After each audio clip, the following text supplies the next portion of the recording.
Dear student, সবাইকে স্বাগত জানাচ্ছি কেমিস্ট্রি বেসিক টু প্রিমিয়াম কোর্সের আরও একটি নতুন ক্লাসে। আজকের এই ক্লাসে আমরা তোমাদের chemistry basic to premium course থেকে আমাদের যে প্রথম অধ্যায়, তোমাদের কেমিস্ট্রি বই থেকে যে প্রথম অধ্যায়টা আছে রসায়নের ধারণা, এই অধ্যায়টা নিয়ে আলোচনা করব। এবং আজকে হচ্ছে এই অধ্যায়ের প্রথম লেকচার। তো তোমরা যারা এই অধ্যায়ের ক্লাস একদম গুরুত্বহীনভাবে করো তাদেরকে কিছু কথা বলি প্রথমে, যে এই অধ্যায়টা তোমাদের জন্য সবচেয়ে গুরুত্বপূর্ণ হচ্ছে এমসিকিউ এর জন্য। এবং তোমাদের স্কুলের যে ধরনের পরীক্ষাগুলো হবে, ধরো টিউটোরিয়াল পরীক্ষা, হাফ ইয়ারলি পরীক্ষা, ইয়ারলি পরীক্ষা, এ ধরনের পরীক্ষাগুলোই আমাদের এই অধ্যায় থেকে বিভিন্ন ধরনের কোশ্চেন দিয়ে থাকে। এবং এই অধ্যায়টা মূলত পড়া উচিত কিভাবে, এই অধ্যায়টা মূলত তোমার হচ্ছে রসায়নের যে ধারণা, অধ্যায়ের নামটা তো, রসায়নকে তুমি চিন্তা করবা কিভাবে, রসায়নের জিনিসগুলো কীরকম, বা রসায়ন তোমার ডেইলি লাইফে কীভাবে ইউজ হবে, এই জিনিসগুলো নিয়েই আলোচনা। তো খুব বেশি আলোচনা নাই, খুব ছোট আলোচনা। তো আমরা চিন্তা করতেছি যে এক লেকচারের মাধ্যমে এই অধ্যায়টা শেষ হবে। এবং তোমার জন্য যে জিনিসগুলো সবচেয়ে গুরুত্বপূর্ণ সেই জিনিসগুলোই আমি হচ্ছে তোমাকে পড়াই দিব, এবং সাথে সাথে বই ধরে ধরে পড়াবো, ঠিক আছে? এবং দেখতেই পাচ্ছ স্ক্রিনে তোমাদের 9-10-এর একদম সুন্দর একটা বই, রসায়ন বই। এবং এই রসায়ন বই পড়াতে গিয়ে তোমাদের বা পড়তে গিয়ে অনেক কিছু গ্যাপ থাকবে। এর জন্য তোমাদের হাইলি সাজেস্ট করতেছি যে রসায়ন যখন পড়বা, বিশেষ করে আমাদের এই কোর্সের অলরেডি 6টা লেকচার হয়ে গেছে। এবং ওই 6টা লেকচারে কী কী আছে, আমাদের প্রথম 2টা লেকচারে ফাউন্ডেশন লেকচার ছিল, অর্থাৎ রসায়নের তোমার 12টা অধ্যায় পড়তে গিয়ে বা 14টা অধ্যায় পড়তে গিয়ে যত ধরনের বেসিক লাগবে, 12টা অধ্যায় পড়তে গিয়ে যত ধরনের বেসিক লাগবে সব কিছু ওই 2টা লেকচারে আলোচনা করা আছে। এরপরে হচ্ছে আমাদের পদার্থের গঠন, এই অধ্যায়টা আলোচনা হয়েছে এবং শেষ হয়ে গেছে, ঠিক আছে? তো তোমরা যারা নতুন অ্যাড হচ্ছ, অবশ্যই ক্লাস জমানো রাখা যাবে না। এবং এই অধ্যায়ের ক্লাসের সাথে সাথে ওই গ্যাপ অধ্যায়ের ক্লাসগুলোও সাথে সাথে কমপ্লিট করে নেবা।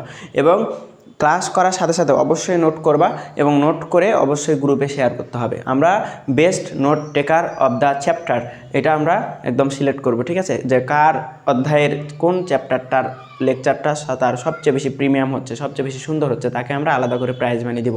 সম্পূর্ণ ফ্রি কোর্স, সমস্যা নেই, আমরা প্রাইজ মানি আমাদের পকেট থেকে দেবো, ঠিক আছে? তো এটা ছিল মোটামুটি একটু অ্যানাউন্সমেন্ট। অ্যান্ড তোমরা যারা রসায়নের সাথে সাথে, বিশেষ করে তোমরা যারা সায়েন্সের স্টুডেন্ট আসো, তোমাদের অনেক বন্ধুবান্ধব আছে যারা আর্টসে কমার্সে পড়ে, ঠিক আছে?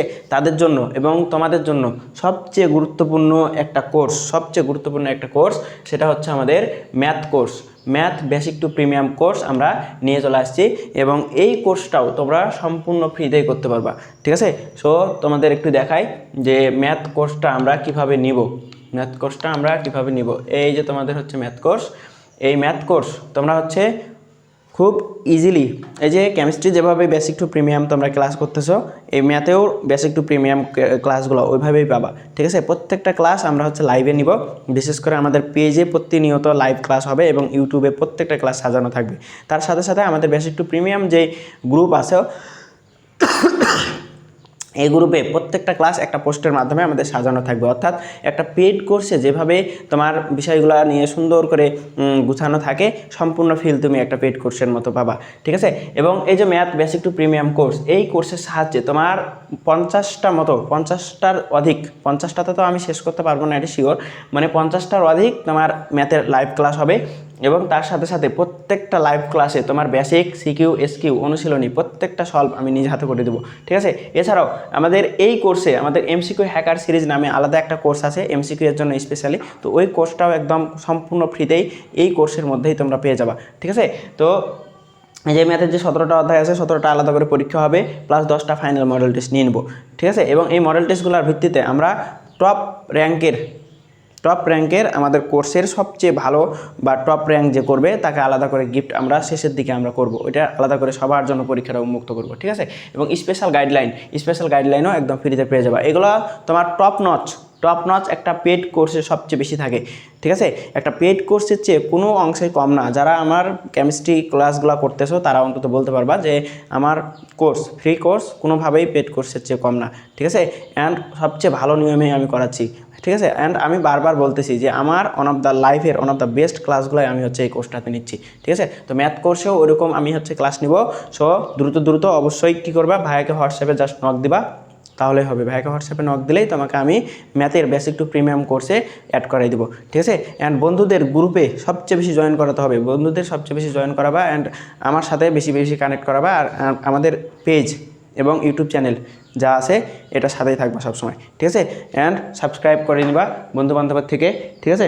আমি তোমাদের এত বেশি হেল্প করতেছি, তোমরাও আমার সাথে একটু কানেক্ট হবা অ্যান্ড আমাকে অনেক বেশি হেল্প করবা, ঠিক আছে। তো চলো আমরা আজকে প্রথম অধ্যায়টা কীভাবে সলভ করব, কীভাবে করব সব কিছু শুরু করি। প্রথম লেকচার যেহেতু শুরু হচ্ছে আমাদের প্রথম অধ্যায়ের প্রথম লেকচার, ঠিক আছে। তো এই একটা লেকচারের মাধ্যমে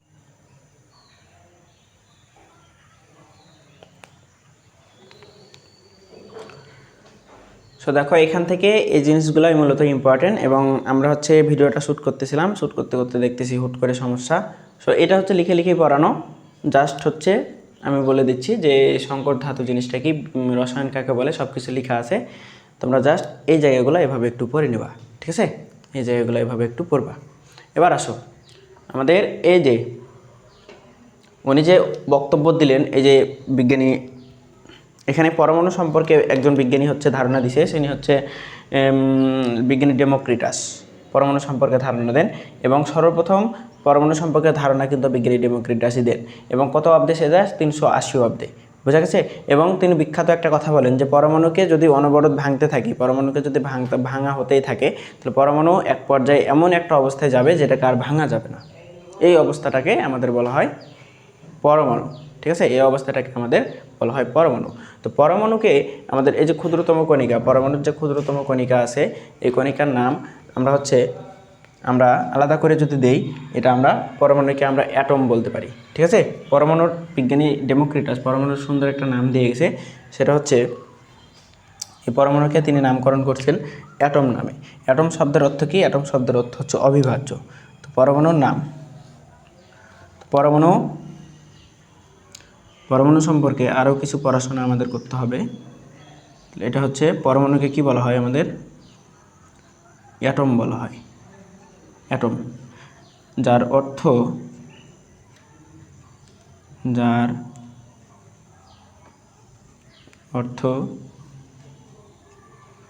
অবিভাজ্য,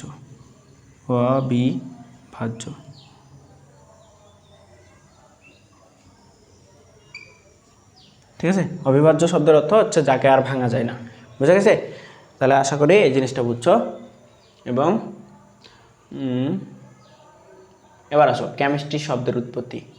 এখান থেকে আমাদের অনেক বেশি এমসিকিউ আছে। কেমিস্ট্রি শব্দের উৎপত্তি,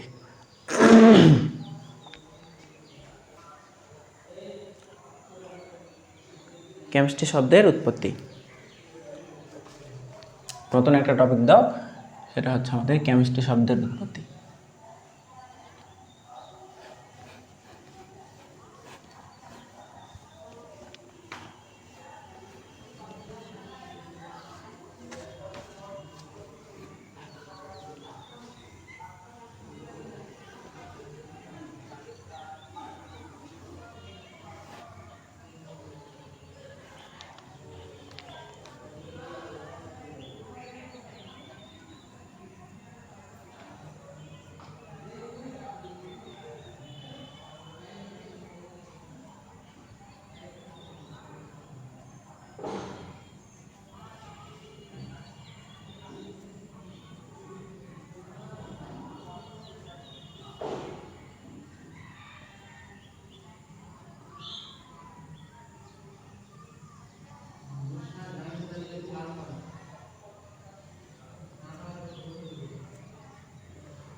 কেমিস্ট্রি শব্দের উৎপত্তি দেখো, মনে রাখবা এখান থেকে কয়েকটা জিনিস মনে রাখতে হবে যে রসায়নের ইতিহাসে আমাদের প্রথম পদ্ধতিগতভাবে রসায়নের চর্চা কিন্তু শুরু করেন আমাদের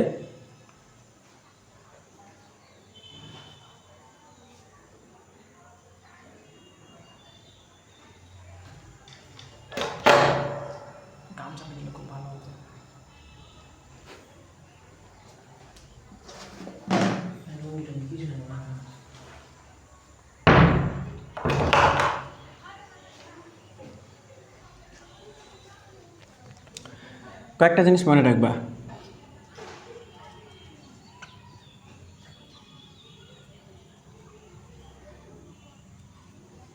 মধ্যযুগে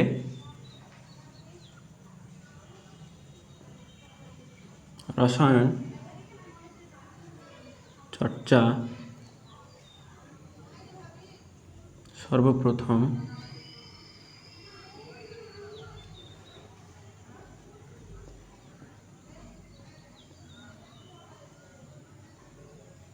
শুরু করেন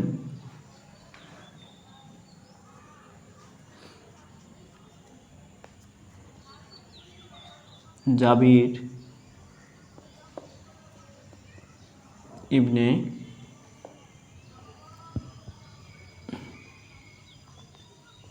হাইয়ান। বারবার এটাই খালি মাথায় ঘুরতেছে যে সমস্যা হচ্ছে, দেন হচ্ছে এটা কেন হলো, ব্লার হয়ে গেছে হুট করে 15 মিনিট ভিডিও হওয়ার পর। ওকে, দেখো মধ্যযুগে সর্বপ্রথম রসায়ন চর্চা শুরু করেন যিনি, তার নাম হচ্ছে বিজ্ঞানী জাবির ইবনে হাইয়ান। জাবির ইবনে হাইয়ান। তাই এই জাবির ইবনে হাইয়ানকে আমাদের রসায়নের জনক বলা হয়, রসায়নের জনক।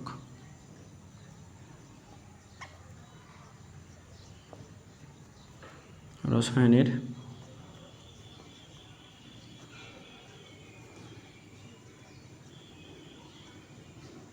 জনক বলা হয়। এখান থেকে একটা কনফিউশন ক্রিয়েট হবে যে রসায়নের জনক এবং আধুনিক রসায়নের জনক, দুইটা কোশ্চেনের পার্থক্য দুই ধরনের। ঠিক আছে, এখানে তোমরা আধুনিক রসায়নের জনক একটু লিখে রাখো। আধুনিক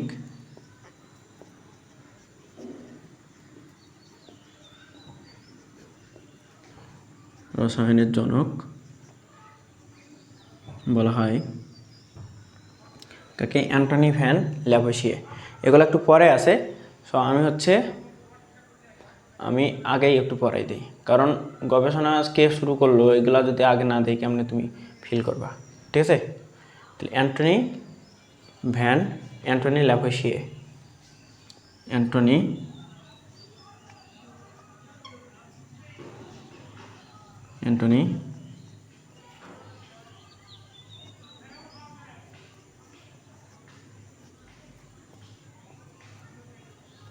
ল্যাভোইসিয়ে।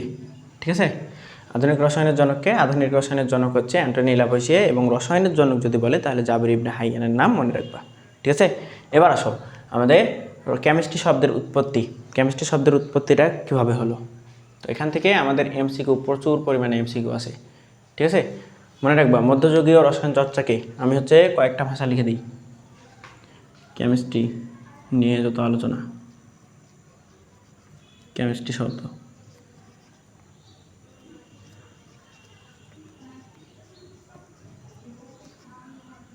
কেমিস্ট্রি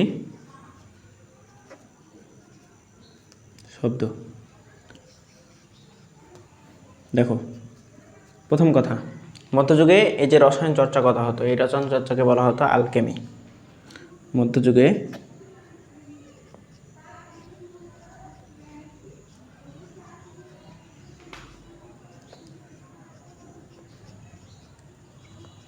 রসায়ন চর্চাকে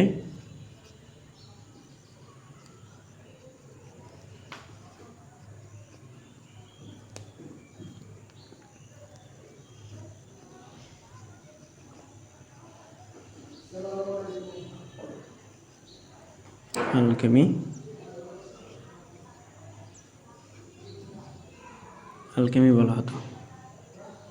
ঠিক আছে, আলকেমি। এবং আমরা যদি এটা ইংরেজিতে যদি লিখি যে আলকেমি জিনিসটা কি, এটা হচ্ছে আমাদের আলকেমি।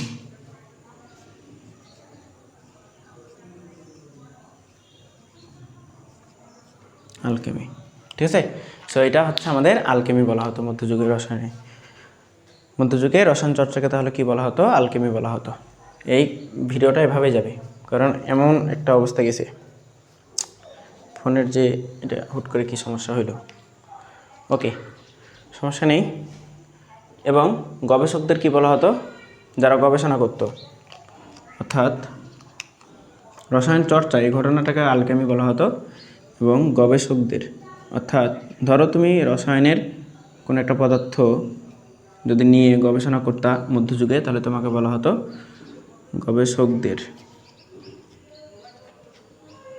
গবেষকদের কি বলা হতো? আমাদের আলকেমিস্ট।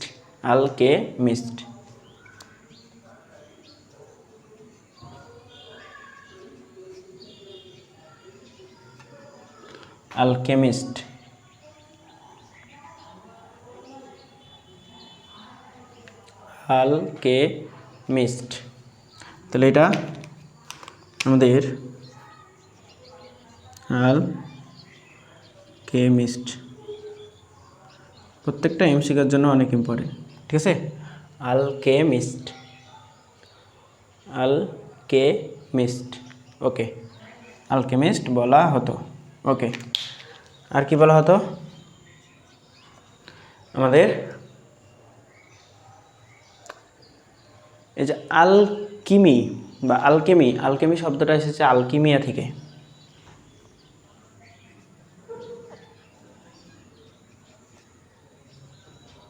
আলকেমি শব্দটা এসেছে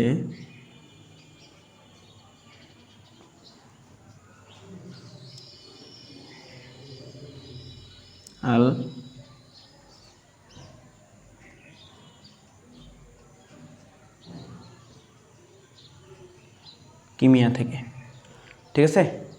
আলকিমিয়া থেকে। তাহলে আলকিমিয়া শব্দটি আবার এসেছে কেমি শব্দ থেকে। আলকিমিয়া শব্দটি এসেছে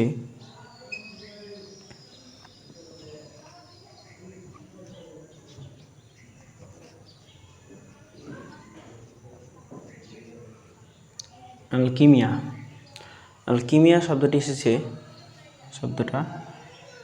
এসেছে কোত্থেকে? আমাদের কিমি শব্দ থেকে, কেমি বা কিমি শব্দটা থেকে,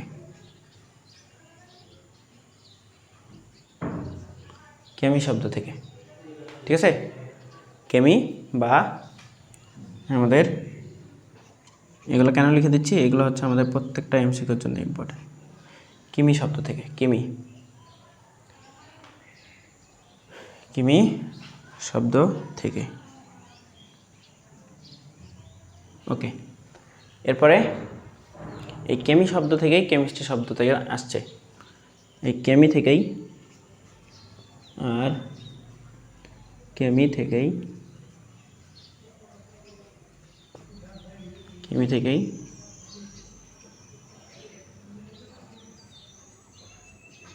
কেমিস্ট্রি শব্দটি এসেছে। এই জায়গাটা আমাদের জন্য খুব খুব খুব ইম্পর্টেন্ট ফর এমসিকিউ। এই অধ্যায়ের এমসিকিউর জন্য এই জায়গাটা অনেক বেশি ইম্পর্টেন্ট, ঠিক আছে? তাহলে একবার রিপিট করো তো কি হয়। রিপিট করো, আমি ফোনটা চেক দিই। ওকে, এ পর্যন্ত ঠিক আছে। তাহলে দেখো, কেমিস্ট্রি শব্দটি এসেছে মধ্যযুগীয় রসায়ন চর্চাকে কী বলা হতো? আলকেমি বলা হতো। আলকেমি শব্দটা থেকে এই যে গবেষক যারা ছিল ওদেরকে বলা হতো আলকেমিস্ট। এই আলকেমি শব্দটা এসেছে আমাদের আলকিমিয়া থেকে। আলকিমিয়া শব্দটি এসেছে আবার কেমি বা কিমি থেকে। এই কেমি শব্দ থেকে আবার কেমিস্ট্রি আসছে, ঠিক আছে? এই যে রসায়ন সর্বপ্রথম গবেষণাগারে চর্চা করেন জাবির ইবনে হাইয়ান। তাহলে আমাদের রসায়নের জনক যখন বলবে তখন এই জাবির ইবনে হাইয়ানকে মনে রাখবা, এবং আধুনিক রসায়ন চর্চা শুরু করেন অ্যান্টনি ল্যাভোইসিয়ে। এছাড়াও আরও ছিল আমাদের Robert Boyle, sir Francis Bacon, John Dalton সহ অনেক বিজ্ঞানী, কিন্তু অ্যান্টনি ল্যাভোইসিয়েকে আধুনিক রসায়নের জনক বলা হয়। আমাদের রসায়নের সংজ্ঞা দেওয়া আছে, রসায়নের সংজ্ঞাটা আমরা আগেই পড়ে ফেলেছি, ঠিক আছে? তো এই অধ্যায়ের সবচেয়ে গুরুত্বপূর্ণ অংশ হচ্ছে এখান থেকে শুরু, যে আমাদের দৈনন্দিন জীবনের বিভিন্ন বিষয় দৃষ্টিকোণ থেকে বিশ্লেষণ। এটা আমাদের খ নম্বরের জন্য ইম্পর্টেন্ট। তো খ নম্বর এখান থেকে 3টা কোশ্চিন আছে, 3টা কোশ্চিন। তো 3টা আমি এই জায়গাটা কোশ্চিন আকারেই পড়াই, তাহলে তোমার ভালো মনে থাকবে, ঠিক আছে? তাহলে 3টা কোশ্চিন দিয়ে আমি পড়াই দেই, তাহলে তুমি ভালো মনে রাখতে পারবা। নাহলে রিডিং পড়াই দিলে তোমার কোশ্চিন কীরকম আসবে তুমি বুঝবে না। তাহলে তুমি রিডিং পড়বা, আমি কোশ্চিন দিয়ে পড়াই দিই, ঠিক আছে? তাহলে এই যে দেখো, কাঁচা আম টক কিন্তু পাকা আম মিষ্টি। এটা তোমার খ নম্বরে দিবে, কাঁচা আম টক কিন্তু পাকা আম মিষ্টি কেন, ব্যাখ্যা করো। বুঝে গেছে? এরপরে কেরোসিন ও প্রাকৃতিক গ্যাস ও মোমের দহন ইত্যাদির দহন, এটা হচ্ছে ব্যাখ্যা করো। বুঝে গেছে? এরপরে পেটের অ্যাসিডিটির জন্য অ্যান্টাসিড খাওয়া হয় কেন, এটা তোমাকে ব্যাখ্যা করতে বলবে। তো প্রত্যেকটাই খ নম্বরের জন্য ইম্পর্টেন্ট, খ নম্বরের জন্য ইম্পর্টেন্ট। তাহলে গুরুত্বপূর্ণ এই অধ্যায়ের গুরুত্বপূর্ণ 3টি প্রশ্ন টপিক দাও। অধ্যায়ের গুরুত্বপূর্ণ 3টি প্রশ্ন খ নম্বরের জন্য বা এসকিউ এর জন্য।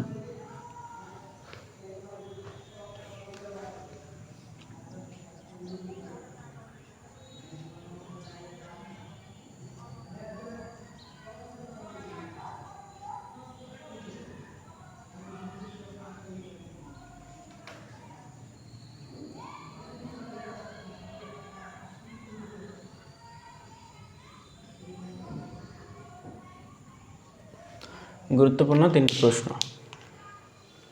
তাহলে কোশ্চেন নম্বর 1, কোশ্চেন নম্বর 1,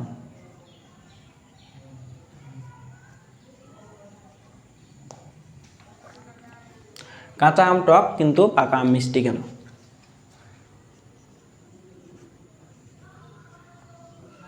কাঁচা আম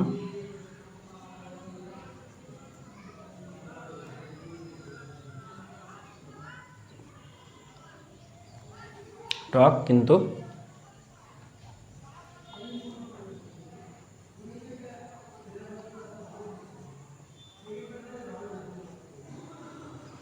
পাকা আম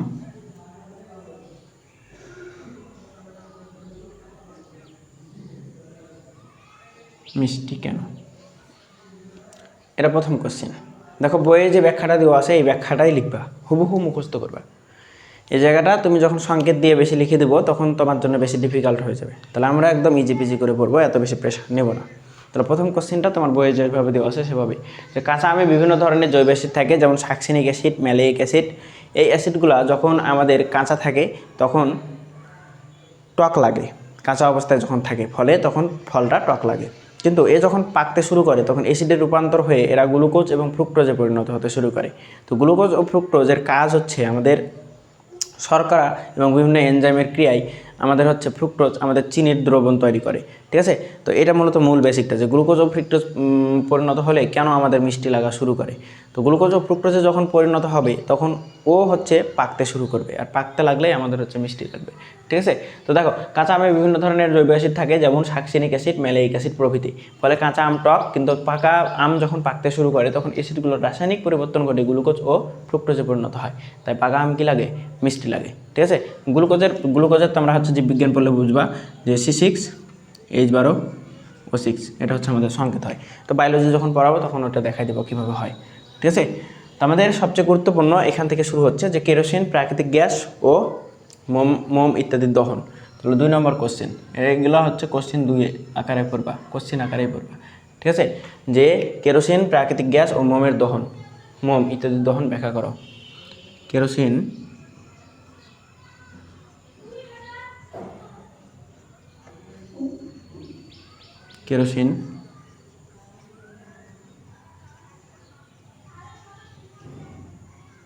প্রাকৃতিক গ্যাস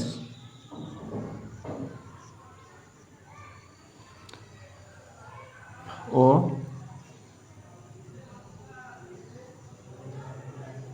মোম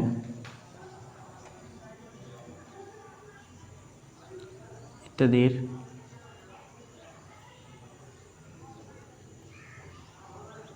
দহন ব্যাখ্যা করো। তোমার কোশ্চেনটা আসবে এভাবে।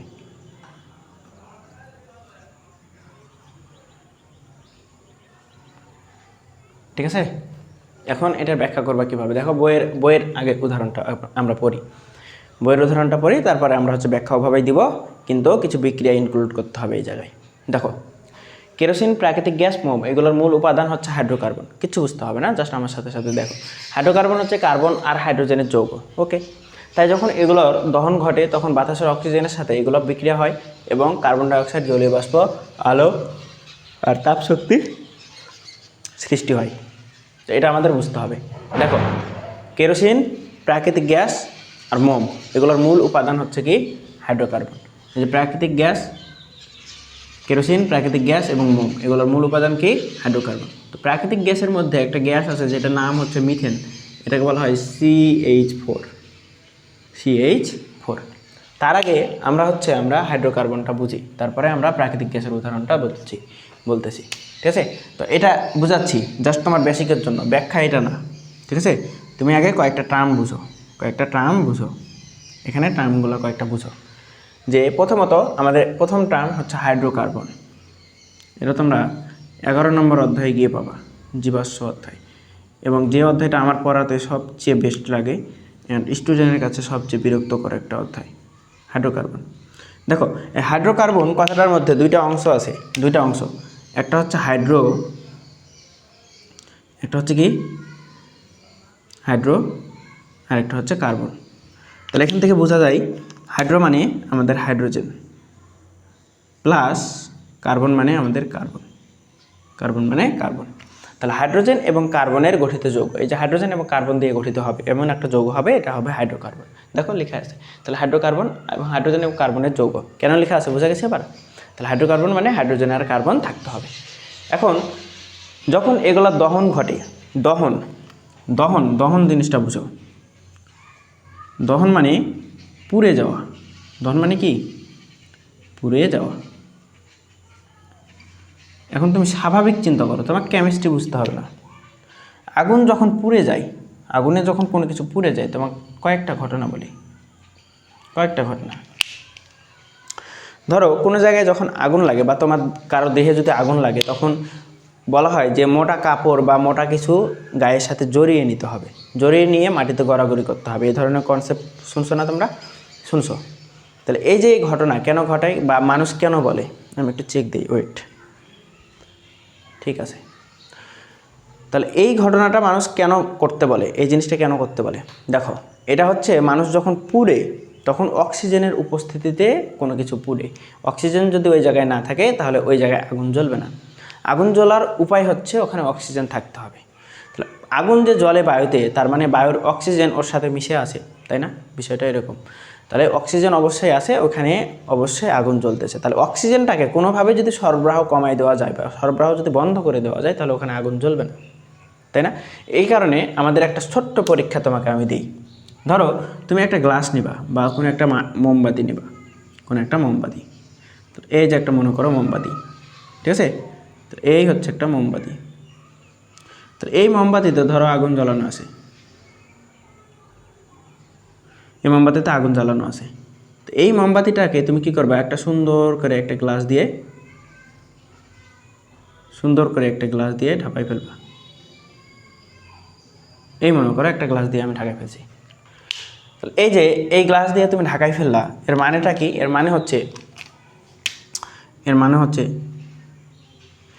গ্লাস দিয়ে তুমি যখন ঢাকাই দিবা, তখন আগুন তো জ্বলছিল, ঢাকানোর আগ পর্যন্ত ওখানে অক্সিজেন ছিল, তার মানে আগুন জ্বলতেছে।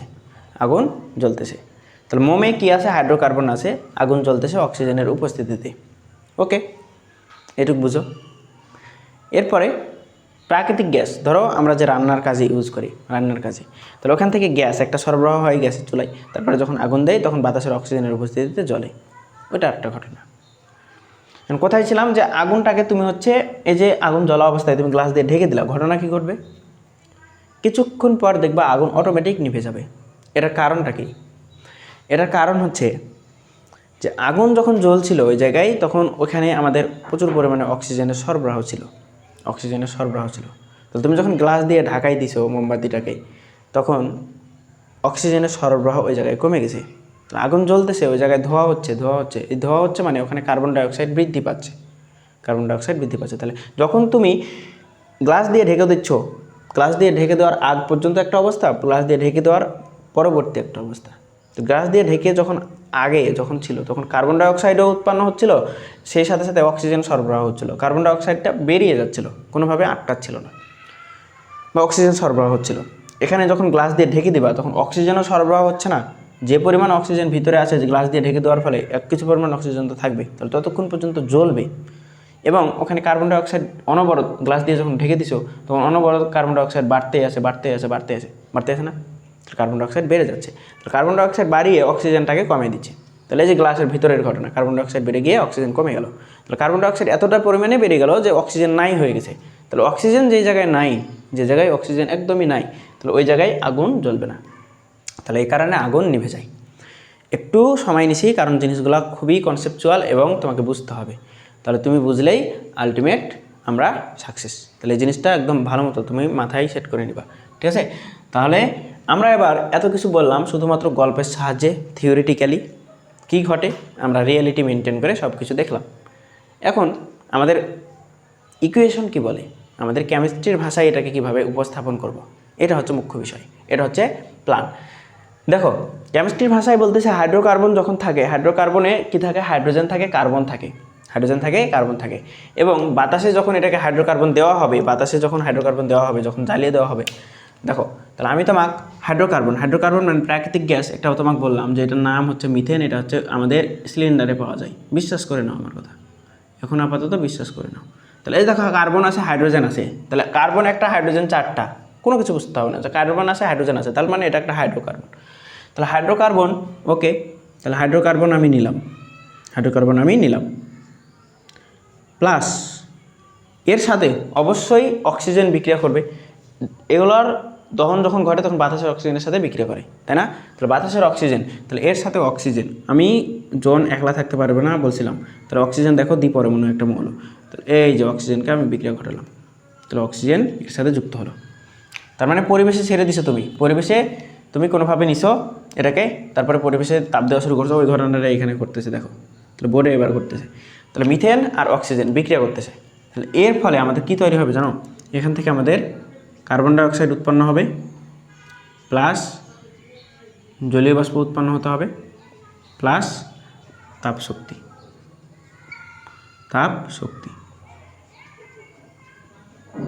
কারণটা কি? এখানে তো আগুন পাবা, আগুনের থেকে তাপ উৎপন্ন হবে, তাহলে এক প্রকার তাপ শক্তি উৎপন্ন হবে। তাহলে দেখো, এই যে অক্সিজেনের সাথে কোনো কিছু যদি বিক্রিয়া করে, তোমরা এইটাই অষ্টম শ্রেণীতে বিক্রিয়া জিনিসগুলো আসলে পড়ছো, আমি আশা করি জানো বিষয়টা। তারপরে বলে রাখি, এই পাঁচটাকে বলা হয় বিক্রিয়ক পদার্থ, এই পাঁচটাকে বলা হয় উৎপাদ পদার্থ। এটা হচ্ছে আমাদের বিক্রিয়ার একটা তীর চিহ্ন, ঠিক আছে? একমুখী তীর চিহ্ন, মানে এর একটা তীব্র বিক্রিয়া, ঠিক আছে? ওকে, তাহলে এখান থেকে আমাদের কার্বন এবং অক্সিজেন, দেখো কোনো কিছু যদি অক্সিজেনের সাথে বিক্রিয়া করে তখন ওই বিক্রিয়াটাকে বলা হয় দহন বিক্রিয়া, মনে রাখবা। তাহলে এই যে দেখো মিথেন অক্সিজেনের সাথে বিক্রিয়া করতেছে, তার মানে এখানে কি হচ্ছে, এখানে দহন হয়েছে, এতক্ষণ আমরা সেটাই দেখলাম যে দহন মানে কি, পুড়ে যাবে, অবশ্যই অক্সিজেন লাগবে। তাহলে দহন হলেই অক্সিজেন থাকতে হবে। তাহলে অক্সিজেন যখন থাকবে, ওইখানে যে ঘটনা ঘটবে, অক্সিজেনের সাথে যদি দহন হলে অবশ্যই কার্বন ডাইঅক্সাইড ওখানে থাকতে হবে, জলীয় বাষ্প থাকতে হবে, আর হচ্ছে তাপ শক্তি থাকতে হবে। তুমি ভাত রান্নার ক্ষেত্রে চিন্তা করো তো, যখন আগুন জ্বালাও তখন ওই ক্ষেত্রে কি হয়, তোমার বুদবুদ উৎপন্ন হয়। তাহলে নিচে তোমার কি হচ্ছে, অক্সিজেন সরবরাহ হচ্ছে 1, মিথেন যাচ্ছে 2, প্রথমত মিথেন যাচ্ছে, 2 অক্সিজেন সরবরাহ হচ্ছে, 3 তোমার তাপ উৎপন্ন হচ্ছে, তারপরে ওখান থেকে জলীয় বাষ্প উৎপন্ন হচ্ছে, কার্বন ডাইঅক্সাইড উৎপন্ন হচ্ছে, একটা পরিমাণ শক্তি তুমি পাচ্ছ, তাই না? তাহলে ঘটনাটা ওইটাই, তাহলে আমি জাস্ট বোর্ডে বুঝাইছি, ঠিক আছে? তো তুমি কী করবে, ব্যাখ্যাটা দিবা কীভাবে, তুমি সব কিছু এটার মতো করে লিখবা, সাথে এই বিক্রিয়া ইনক্লুড করবা, এই বিক্রিয়া ইনক্লুড করাই লাগবে, মাস্ট বি, ঠিক আছে? তাহলে তুমি তোমার মার্ক কিন্তু কোনোভাবেই কাটবে না, বুঝে গেছে? অ্যান্ড তোমাকে মনে হবে যে কেমিস্ট্রির আসলে জেনুইন একজন ছাত্র। তাহলে এখান থেকে বইয়েও উদাহরণ দেওয়া নাই, কিন্তু ও নিজ থেকে দিছে। আমি এই জিনিসটা অনেক বেশি করতাম, যে কেমিস্ট্রির কোনো জায়গায় যদি উদাহরণ দেওয়ার মতো কিছু একটা পাইতাম, আমি উদাহরণ ঢুকাই দিতাম, বইয়ে থাক আর না থাক, ব্যাখ্যা থাক আর না থাক, ঠিক আছে? তাহলে এই যে কেমিস্ট্রির একটা মার্কস পাওয়ার একটা হ্যাক্স তোমাকে আমি শিখাই দিলাম, ওকে? তাহলে এখান থেকে এটা ভালো মতো পড়বা, ওকে? এরপরে আমাদের হচ্ছে তৃতীয় কোশ্চেন হচ্ছে, পেটের অ্যাসিডিটির জন্য অ্যান্টাসিড খাওয়া হয় কেন? তৃতীয় কোশ্চেন লিখো।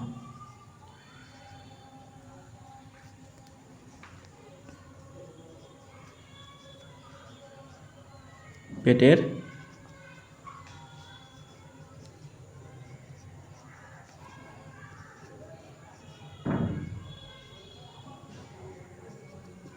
অ্যাসিডিটির জন্য অ্যান্টাসিড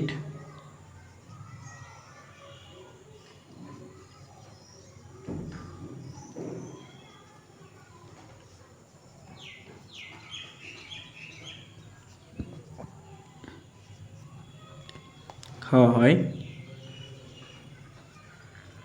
কেন? দেখো, আমাদের পাকস্থলীতে যখন আমরা অনেকক্ষণ ধরে না খেয়ে থাকি তখন পাকস্থলীতে আমাদের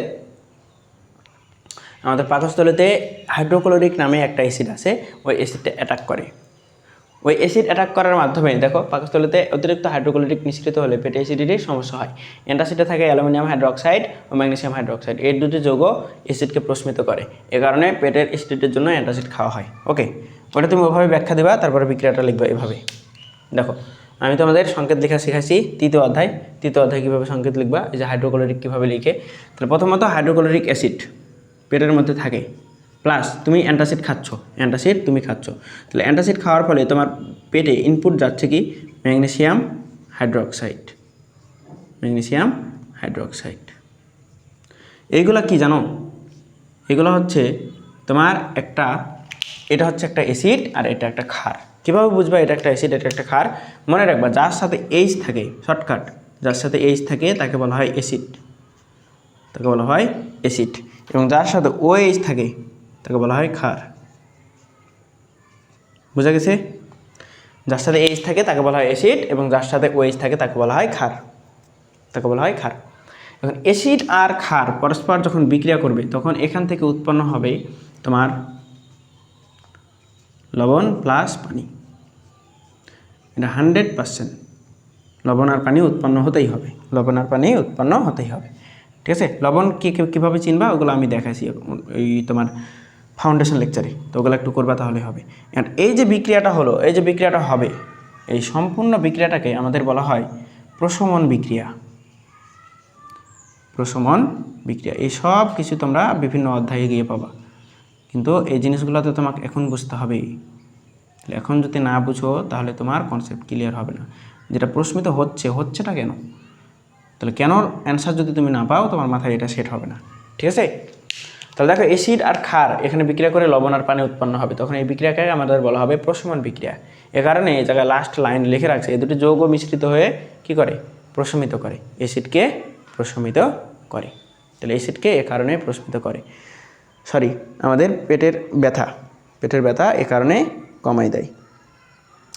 আমাদের পেটের অ্যাসিডিটির জন্য যখন অ্যান্টাসিড আমরা খাই তখন অ্যান্টাসিড খাওয়ার ফলে পেটের অ্যাসিডিটির সমস্যা আমাদের বিনষ্ট হয়ে যায়, ঠিক আছে?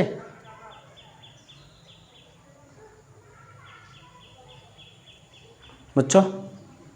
ওকে, তাহলে এই যে এই বিক্রিয়া তুমি দিবা, তাহলে বিক্রিয়া কমপ্লিট করি নাই ইন্নানিল্লাহ।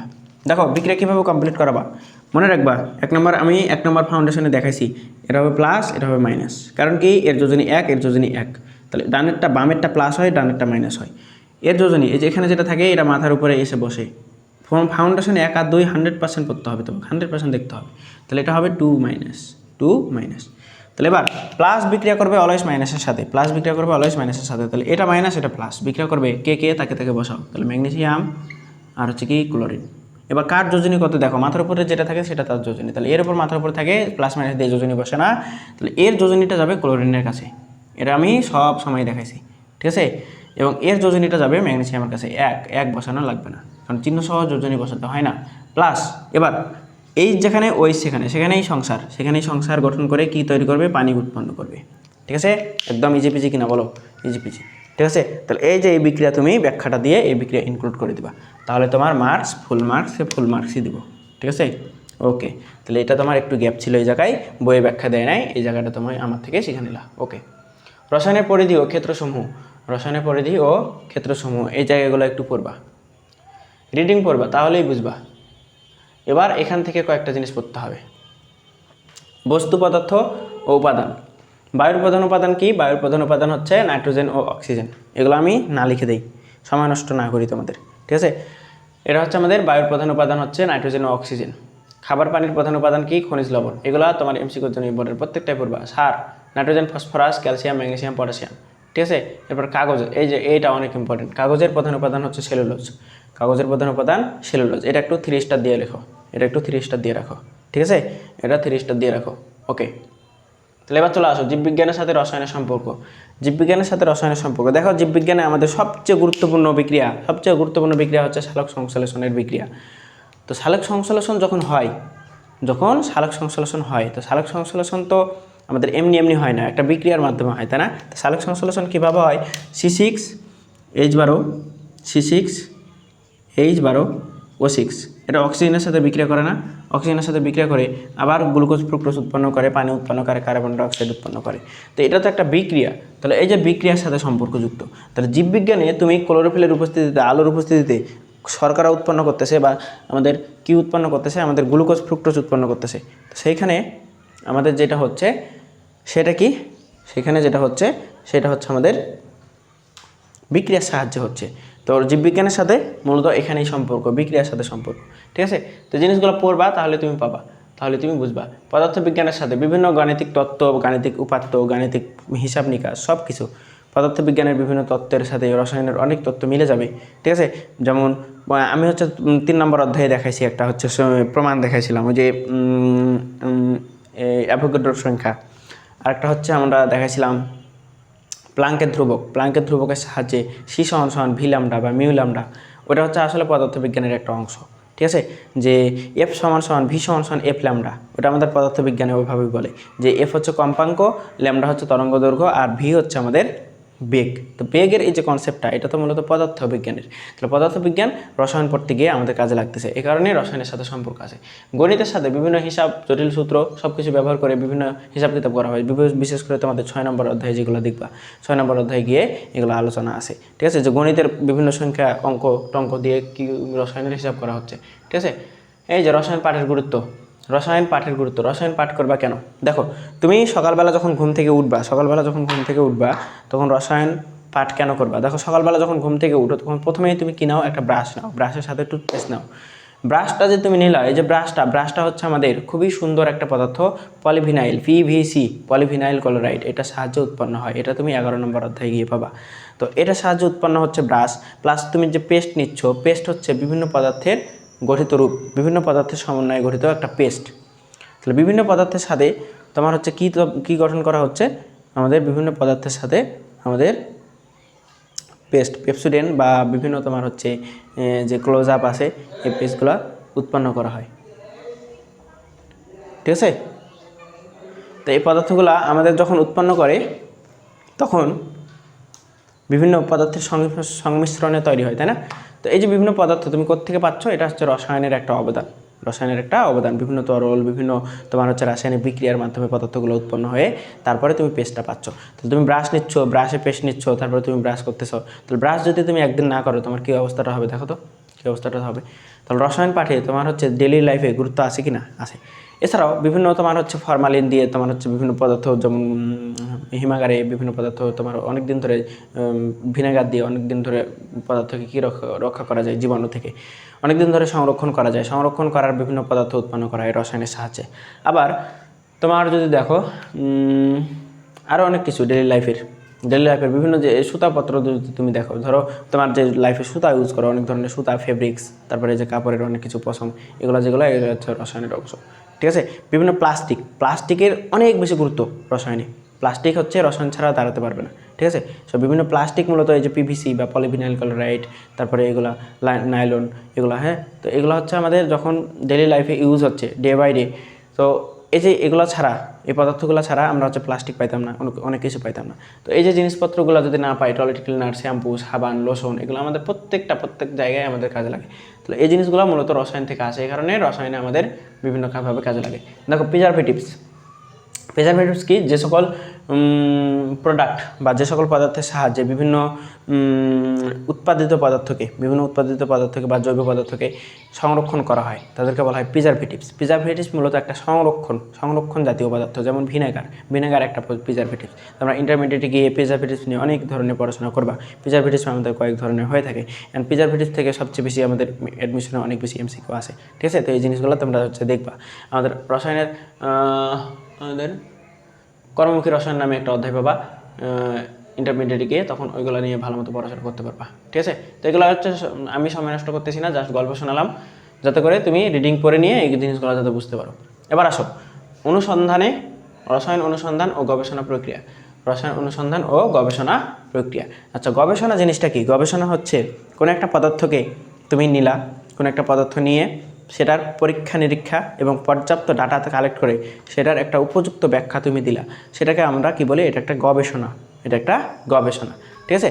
এমন পারফেক্ট হতে হবে, ঠিক আছে। তাহলে ওটা হচ্ছে আমাদের গবেষণা। তো রসায়নের ক্ষেত্রে রসায়নের জিনিসপত্র নিয়ে তুমি পরীক্ষা নিরীক্ষা করবা, সব কিছু জ্ঞান অন্বেষণ করবা, সব কিছু নিয়ে আমাদের হচ্ছে গবেষণা করবা। তো গবেষণার হচ্ছে আমাদের একটা ধাপ আছে। গবেষণা তুমি এমনি এমনি করবা এরকম হবে না, ঠিক আছে। গবেষণা এমনি এমনি করবা এরকম হবে না, এটা আমাদের লাগবে না, এগুলো হচ্ছে আসে না, ঠিক আছে। আমাদের যে পড়াশোনাটা শুরু হবে যেখান থেকে, সেটা হচ্ছে আমাদের এই যে গবেষণার ধাপসমূহ।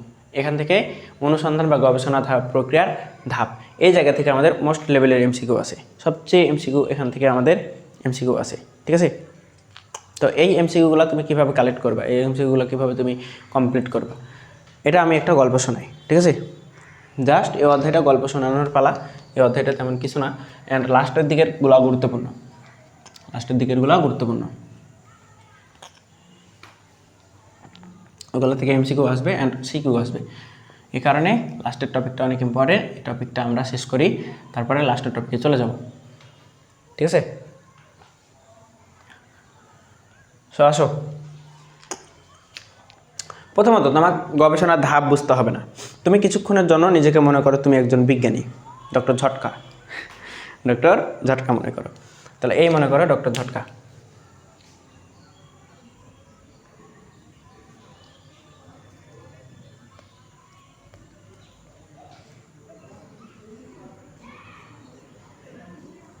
এই মনে করো তুমি এটা, ঠিক আছে। মনে করো এটা তুমি, তুমি হচ্ছে ডক্টর ঝটকা। এই ডক্টর ঝটকা কী করতেছে, মনে করো এই সুন্দর একটা পাত্র নিছে, সুন্দর একটা পাত্র,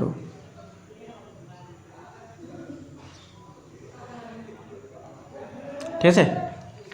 এই পাত্রে তোমার মনে হলো তুমি চামচ দিয়ে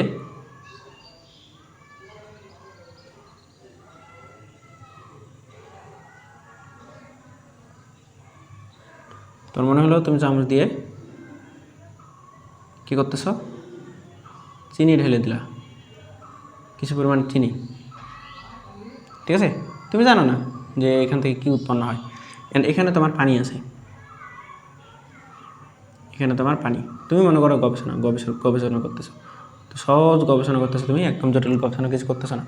এ পর্যন্ত পানি আছে, তুমি চিনি ঢেলে দিচ্ছ, ঠিক আছে। অ্যান্ড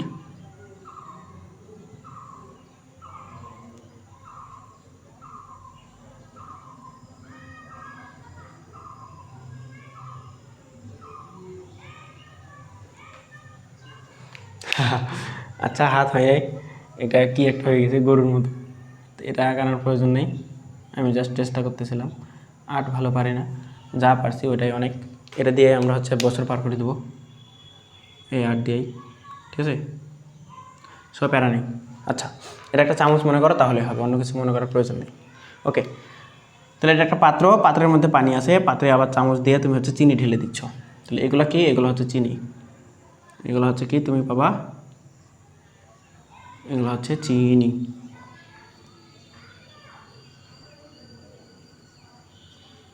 এগুলো চিনি। আর এইগুলো কি ভাই, এগুলো হচ্ছে পানি, এগুলো হলো পানি, ঠিক আছে। এখন তুমি জানো না এই জায়গায় কি হবে, তুমি ধরো নাদান বান্দা, হ্যাঁ। তাহলে প্রথমত তুমি একটা গবেষণা করতে যাও, তোমার টার্গেট হচ্ছে তুমি এখান থেকে তুমি কি পাবা, আসলে অ্যাকচুয়ালি তুমি বানাও তো। তাহলে চিনি আর পানি দিয়ে এখান থেকে তুমি যেটা পাবা ফাইনাল প্রোডাক্ট যেটা পাবা, তুমি এখান থেকে শরবত পাবা না,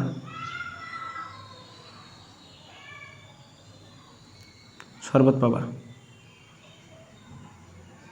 এখন এটা কি পাতলা শরবত পাবা নাকি গাঢ় শরবত পাবা, সেটা তো বুঝতে হবে, তাই না।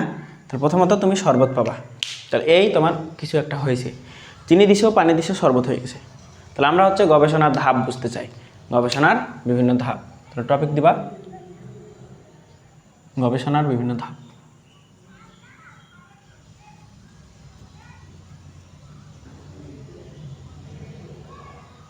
গবেষণার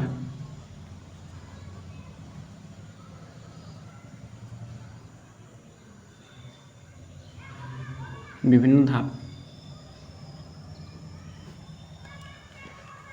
দেখো, তুমি যে চিনি এবং পানি দিয়ে শরবত তৈরি করতেছো, এই শরবত তৈরি করার ক্ষেত্রে প্রথমত তুমি কি করছো বলো তো, প্রথমত তুমি কি করছো, তোমার একটা প্ল্যান ছিল শরবত বানাবা, শরবত বানানোর জন্য তাহলে কি কি লাগবে এটা নির্ধারণ করছো, এটা প্ল্যান করছো না যে আগে চিনি তারপরে পানি নিব তারপরে হচ্ছে শরবত বানাবো। ফার্স্ট চিন্তা কিন্তু এটা। তাহলে এই যে ফার্স্ট চিন্তা যেটা করতেছো এটাকে বলা হয় আমাদের বিষয়বস্তু নির্ধারণ, তাই না? এই যে চিনি নিছো, পানি নিছো, শরবত হবে, শরবত হবে, তাহলে এটা হচ্ছে আমাদের বিষয়বস্তু নির্ধারণ, বিষয়বস্তু নির্ধারণ। তারপরে তুমি মনে করো যে কি দিয়ে কি বানাতে চাচ্ছ, এটা হচ্ছে আমাদের বিষয়বস্তু নির্ধারণ।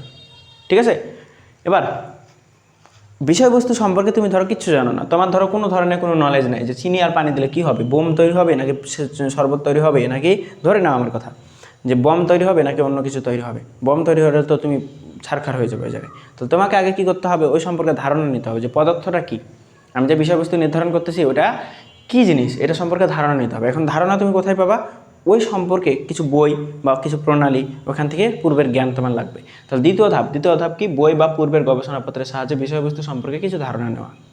তাহলে প্রথম কাজ তুমি কী করলা, চিনি এবং শরবত বানাবা, এটা টার্গেট। তাহলে তুমি আগে চিনি আর পানি নিলা, তাহলে বিষয়বস্তু নির্ধারণ করলা যে কী করবা তুমি, চিনি পানি দিয়ে শরবত বানাবো, এটা তোমার বিষয়বস্তু নির্ধারণ। 2 নম্বর কাজ কি, 2 নম্বর কাজ বিষয়বস্তু সম্পর্কে এবার হচ্ছে আমি জানি না এখান থেকে কি উৎপন্ন হবে, হয়তো আমার ক্ষতি হতে পারে, তাহলে ওখান থেকে আমি কী করবো, আমি ধারণাটা নিব পূর্ববর্তী জ্ঞান বা যে কোনো জায়গা থেকে, বই থেকে, যে কোনো জায়গা থেকে। তাহলে এই যে বই বা পূর্বের গবেষণাপত্রের সাহায্যে বিষয়বস্তু সম্পর্কে ধারণা নিতে হবে। তাহলে যা নিছো তার সম্পর্কে ধারণা।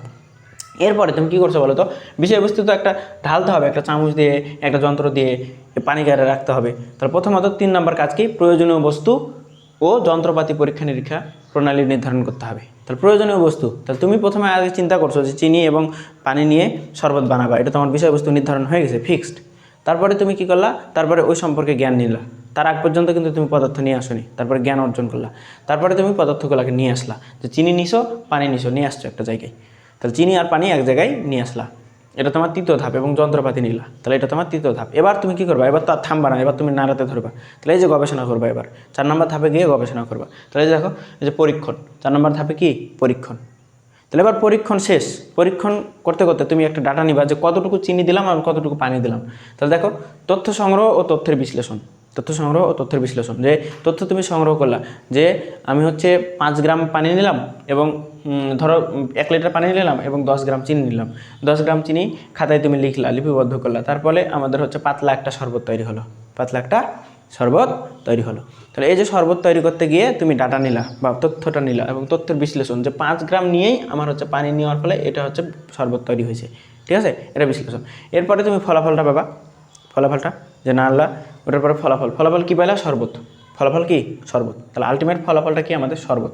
তাহলে ফলাফল নিয়ে আলোচনা করতে হবে, যে ফলাফল নিয়ে তুমি আলোচনা, ওইটাই আর কি, যে তুমি শরবত পাইলে শরবত নিয়ে আলোচনা, যে আমি হচ্ছে প্রথমত বিষয়বস্তু নির্ধারণ করলাম, তারপরে এতটুকু পানি এতটুকু চিনি নিয়ে নাড়ানাড়ি করে তারপরে আমি ফলাফল পেলাম শরবত। তাহলে এটা একটা সুন্দর একটা জিনিস আমি হচ্ছে আবিষ্কার করে ফেলছি, ঠিক আছে। তাহলে এই যে তুমি আলোচনা করলা, তাহলে ধাপগুলো কি বুঝে গেছে, এগুলো তোমার এমসিকিউ আসবে। কীভাবে এমসিকিউ আসবে, যে গবেষণার প্রথম ধাপ কোনটি, দ্বিতীয় ধাপ কোনটি, তৃতীয় ধাপ কোনটি, চতুর্থ ধাপ কোনটি, পঞ্চম ধাপ কোনটি, ষষ্ঠ ধাপ কোনটি। তাহলে আমার সাথে সাথে জাস্ট এই চিত্রটা মাথায় সেট করে ফেলো, মাথায় সেট করে ফেলো। এটা তুমি ডক্টর ঝটকা, এটা তো লিখি নাই, ডক্টর ঝটকা।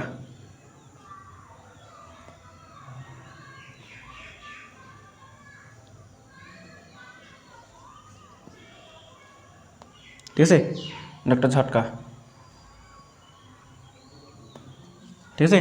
তিনি হচ্ছেন ডক্টর ঝটকা, হচ্ছে পরিষ্কার করতে গিয়ে হচ্ছে গবেষণা করছে এরভাবে। তো আমার সাথে সাথে চিত্রটা ডক্টর ঝটকার চিত্রটা একটু মুখস্থ করে ফেলো বা চোখে স্ক্রিন দিয়ে ফেলো, স্ক্রিনশট। প্রথমত তুমি শরবত বানাতে চাও, এখন শরবত বানাতে গিয়ে কী কী লাগবে, কী কী নিবা, এটা তুমি নির্ধারণ করছো, যে তুমি শরবত বানাবা এটা তুমি নির্ধারণ করছো। তাহলে এর প্রথমত বিষয়বস্তু নির্ধারণ, যে আমি শরবত বানাবো। তো শরবত বানাতে কী কী লাগবে, তোমার চিনি লাগবে, তারপরে পানি লাগবে, এই বিষয়গুলো সম্পর্কে তুমি আগে নির্ধারণ করে নিছো। এরপরের কাজ কি, যে বিষয়বস্তু কি, এটা দিয়ে ক্ষতিকর কোনো কিছু উৎপন্ন হবে কিনা, এই জন্য এটা তুমি আগে জ্ঞান ধারণ করবা, জ্ঞান নিবা, বা পূর্ববর্তী বই থেকে গবেষণাপত্র থেকে তুমি কী করবা, ধারণা নিবা, যে এটা আসলে কী হয়, ঠিক আছে। তাহলে দ্বিতীয় কাজ ধারণা নেওয়া, প্রথম কাজ বিষয়বস্তু নির্ধারণ, দ্বিতীয় কাজ ধারণা নেওয়া। তৃতীয় কাজ কি, তৃতীয় কাজ হচ্ছে তুমি বিষয়বস্তু নিয়ে আসলা, তারপরে যন্ত্রপাতি নিলা, যন্ত্রপাতিতে রাখবা, তাই তাহলে এইগুলো নিয়ে আসলা, তাহলে উপকরণ নিয়ে আসলা, তাহলে তৃতীয় কাজ। তাহলে প্রথম কাজ বিষয়বস্তু নির্ধারণ করছো, তারপরে দ্বিতীয় কাজ হচ্ছে বিষয়বস্তু সম্পর্কে ধারণা নিছো, তৃতীয় কাজ হচ্ছে যন্ত্রপাতি এবং বিষয়বস্তু, প্রয়োজনীয় বস্তু নিয়ে চলে আসছো। এরপর চতুর্থ কাজ তো আর থামবা না, কী করবা, গবেষণা শুরু করে দেবা, নাড়াবা, চিনি আর শরবত দিয়ে একদম নাড়ানো শুরু করছো বা পরীক্ষণ শুরু করছো। চতুর্থ ধাপ তাহলে পরীক্ষণ। এরপরে পরীক্ষণ শেষ হলে তুমি পরীক্ষণের পর ওখানে কী করবা, কতটুকু চিনি দিছো, কতটুকু পানি দিছো, তারপরে তুমি নাড়াইছো, তাহলে এই জিনিসগুলো আগে ডাটা নিবা যে এতটুকু নাড়ানোর ফলে এতটুকু দেওয়ার ফলে আমাদের শরবতটা এরকম হয়েছে, ঠিক আছে। অ্যান্ড ফাইনালি আমরা হচ্ছে শরবত পেয়ে গেছি। তাহলে ফলাফল নিয়ে আলোচনা করবা, ঠিক আছে। তাহলে প্রথম ধাপ হচ্ছে বিষয়বস্তু নির্ধারণ, দ্বিতীয় ধাপ হচ্ছে তোমার কি, দ্বিতীয় ধাপ বিষয়বস্তু সম্পর্কে জ্ঞান বা ধারণা নেওয়া, তৃতীয় কাজ হচ্ছে যন্ত্রপাতি এবং বিষয়বস্তু নেওয়া, চতুর্থ কাজ হচ্ছে পরীক্ষণ, তো পঞ্চম কাজ হচ্ছে তথ্য সংগ্রহ এবং তথ্য বিশ্লেষণ করা, ষষ্ঠ কাজ হচ্ছে আমাদের ফলাফল এবং ফলাফল নিয়ে আলোচনা। বুঝতে হয়ে গেছে না? ইজিপিজি কিনা বলো? এই জিনিসটা সবাই একদম এরকম করে গাছের পাতা সবুজ এইভাবে একদম মুখস্থ করবে। তো এটা কি ঠিক? একদম ইজিপিজি অ্যান্ড টেকনিকে গল্প করে যদি যে জিনিসটা শেখা যায় সেই জিনিসটা তুমি প্রেশার নেবা কেন? ব্রেনে এত বেশি প্রেশার দেওয়া উচিত না, এটা এক ধরনের অন্যায়, ঠিক আছে। ওকে, তাহলে সব কিছু শিখে ফেলছি। এবার আমাদের এই জিনিসগুলো একটু রিডিং করবা। সেফটি গুগলস কোনটার কাজ কি, এই যে অ্যাপ্রন, তারপরে safety Google's, hand gloves, mask কোনটার কাজ কি। দেখো অ্যাপ্রন, তুমি ধরো ল্যাবরেটরিতে কোনো একটা জিনিস গবেষণা করতে গেছো, তুমি মনে করো সালফিউরিক অ্যাসিড, একদম উচ্চ পরিমাণে সালফিউরিক অ্যাসিড, অ্যান্ড তুমি মনে করো যে অ্যামিস্টাটপ বিষ নিয়ে গেছো, তাহলে ওর মধ্যে সালফিউরিক অ্যাসিড ঢেলে দিছো, দেখবা বুম করে উঠছে। তাহলে এই যে তুমি জানো না যে তোমার কী হবে বা কোন পদার্থটা তুমি কীভাবে ইউজ করবা, এই জিনিসটা তোমার যদি শরীরে পড়ে তাহলে তোমার শরীরের জন্য ক্ষতিকর। তাহলে শরীরটাকে পুরা বডিটাকে একদম শেপ রাখার জন্য, ফুল বডিটাকে আমার শেপ রাখার জন্য কী করতে হবে, আমাদের সাদা একটা অ্যাপ্রন নিতে হবে। তাহলে যে ডাক্তার যেগুলো পড়ে ওটাকে বলা হয় অ্যাপ্রন, তাহলে ওই অ্যাপ্রনটাকে নিতে হবে, তাহলে আমার শরীরের সেফটির জন্য। এরপরে সেফটি গগলস, মানে চোখে যেটা লাগানো হয়, চোখে যাতে কোনো কিছু না পড়ে, চোখের সেফটিটা যেন ভালো হয়, কারণ চোখের শেপের জন্য আমাদের কী নিতে হবে, সেফটি গগলস নিতে হবে। হাত যাতে আমাদের সুরক্ষা থাকে, হাত সুরক্ষা থাকে, তাহলে হাতটাকে বাঁচানোর জন্য আমাদের কী নিতে হবে, হ্যান্ড গ্লোভস। এরপরে মাস্ক, আমাদের নাকে দিয়ে যেন কোনো পদার্থ ঢুকে না যায়, কিছু পদার্থ থাকে বিষক্রিয়া তৈরি করে, নাক দিয়ে ঢুকে আমাদের শ্বাসরোধ করে ফেলতে পারে, যেমন মরণ গ্যাস আমাদের বলা হয় মরণ ঘাতক, এটা হচ্ছে কার্বন মনোক্সাইড। ওটা যদি থাকে তাহলে মনে করো ওটা শ্বাস দিয়ে ঢুকে তোমাকে হচ্ছে দম বন্ধ করে দিবে, তাহলে এটা আমাদের কী লাগবে, মাস্ক লাগবে, ঠিক আছে। তাহলে এই যন্ত্রপাতিগুলো তোমার আসলেই গবেষণার জন্য যে জিনিসগুলো লাগবে ওই জিনিসগুলো তুমি পড়লা, কারণ ভালো মতো ওইগুলো নিয়ে জ্ঞান নিলা তাহলে হবে, ঠিক আছে। তাহলে এখান থেকে তুমি এই জিনিসগুলো পড়বা, ওকে, এগুলো পড়লেই হবে। গ্লোবালি হারমোনাইজড সিস্টেম, জাতিসংঘ পরিবেশ কর্মসূচি সংক্রান্ত এটি সর্বজনীন নিয়ম প্রবর্তন করে, বা গ্লোবালি হারমোনাইজ সিস্টেম, যে এই সিস্টেমটা কি, যে গ্লোবালি হারমোনাইজ সিস্টেমের বিভিন্ন পদার্থের ঝুঁকি ও ঝুঁকির মাত্রা বোঝানোর জন্য সুনির্দিষ্ট পিক্টোগ্রাম বা সাংকেতিক চিহ্ন ব্যবহার করা হয়। এই হরমোনাইজ বা এই যে এটা আমাদের হচ্ছে গ্লোবালি হারমোনাইজড সিস্টেম অনুযায়ী আমাদের কতগুলো সংকেত আছে, সাংকেতিক চিহ্ন আছে, এই যে এগুলো থেকে মূলত আমাদের সৃজনশীল এবং এমসিকিউগুলো আসবে। এবং সবচেয়ে ঝামেলার এবং সবচেয়ে প্যারাদায়ক হচ্ছে স্টুডেন্টদের জন্য এগুলো কোনোভাবেই মনে থাকে না, মুখস্থ রাখা যায় না। তো এইগুলো মুখস্থ রাখতে হলে আমার কনসেপ্ট লাগবে, অ্যান্ড আমার কথা মতো পড়বা, তাহলেই হয়ে যাবে, ঠিক আছে, একদম ইজিপিজি হয়ে যাবে। তাহলে এই জিনিসগুলো কীভাবে মনে রাখবা, দেখো প্রথমত চিত্রগুলো আগে বোঝাই। তুমি চিত্রগুলোতে আগে একটা একটা করে আমরা মনে রাখবো। দেখো বিস্ফোরক মানে কি, বুম করে ফেটে যাচ্ছে, ঠিক আছে, এরকম কিছু। তাহলে বুম করে ফেটে যাচ্ছে, এই চিত্রটা কীরকম, এই ফেটে যাচ্ছে। তাহলে তুমি চিত্র একদম মুখস্থ করতে হবে না, তুমি লজিক্যাল জিনিসটা চিন্তা করো। এরপরে দাহ্য মানে আগুন জ্বলবে, তাই না, দাহ্য মানে কি, আগুন জ্বলা, ঠিক আছে। এরপরে হচ্ছে আমাদের বিষাক্ত পদার্থ। বিষাক্ত মানে কি, এরকম করে আমাদের মুখস্থ দেওয়া থাকে, তাই না, এরকম করে। তাহলে এই যে আমাদের ডাক্তারি চিহ্নতে অনেক সময় ক্রস চিহ্ন দেওয়া থাকে, আমাদের বিষাক্ত পদার্থ দেখবা কঙ্কালের চিহ্ন এটা দেওয়া থাকে, ঠিক আছে, হ্যাকারদের টাইপের। তাহলে অনেকটা বিষাক্ত, তাহলে বিষাক্ত পদার্থটা এই যে আমাদের কঙ্কাল দেওয়া থাকবে। তাহলে উত্তেজক পদার্থ আমাদের ক্রস চিহ্ন দেওয়া থাকবে গুণের মতো, ঠিক আছে, উত্তেজক পদার্থ। এরপরে স্বাস্থ্য ঝুঁকিপূর্ণ, তোমার নিজের একটা বডি দেওয়া থাকবে, ঠিক আছে, তোমার মতো করে, ঠিক আছে। এরপরে আমাদের স্বাস্থ্য ঝুঁকিপূর্ণর পরে কি আছে, তেজস্ক্রিয় পদার্থ। তেজস্ক্রিয় মানে কি, ফ্যানের মতো জিনিস থাকবে, তেজস্ক্রিয় পদার্থ। তেজস্ক্রিয় তিন পাখা, এভাবে মনে রাখবা, তেজস্ক্রিয় তিন পাখা। পরিবেশের জন্য ক্ষতিকর, তাহলে পরিবেশের জন্য ক্ষতিকর দেখো গাছপালা থাকবে, এবং ক্ষত সৃষ্টিকারী, তোমার হাতে কিছু একটা ঢেলে দিচ্ছে, এরকম করে কিছু একটা ঢেলে দিচ্ছে তোমার হাতে, এবং তোমার হাত ঝলসে যাচ্ছে, তাহলে এটা হচ্ছে আমাদের ক্ষত সৃষ্টিকারী, ঠিক আছে। পারবা নাকি পারবা না বলো, চিত্র কীরকম হবে মনে বলো তো। বিস্ফোরক মানে বুম করে ফেটে যাবে।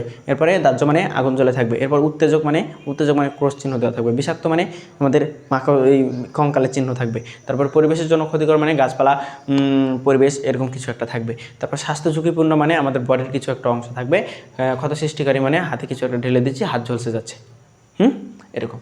তাহলে আশা করি এই জিনিসগুলো একদম বুঝছো। সুন্দর করে মনে থাকবে। এবার সবচেয়ে যে সমস্যাটা হয় বিস্ফোরক পদার্থগুলো মনে রাখতে হবে। বিস্ফোরক পদার্থগুলো মনে রাখতে হবে, যে আমরা মনে রাখবো কীভাবে। তো তোমরা নোট না করে বইয়ে একটু লিখে নেবা, এই জায়গাগুলো, এই যে বইয়ে লিখে নেবা বিস্ফোরক পদার্থ আমরা কয়েকটা টেকনিক লিখে দিই, টেকনিক, ঠিক আছে। তাহলে আমরা সাংকেতিক চিহ্ন ও সাংকেতিক চিহ্ন বিশিষ্ট পদার্থ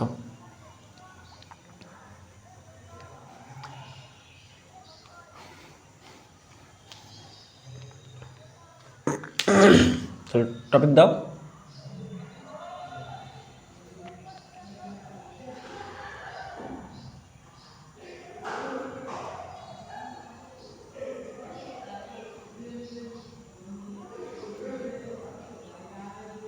সাংকেতিক চিহ্ন ও চিহ্ন বিশিষ্ট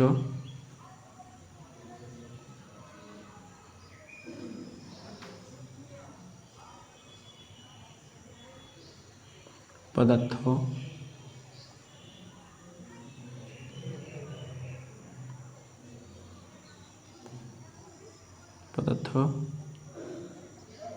মনে রাখার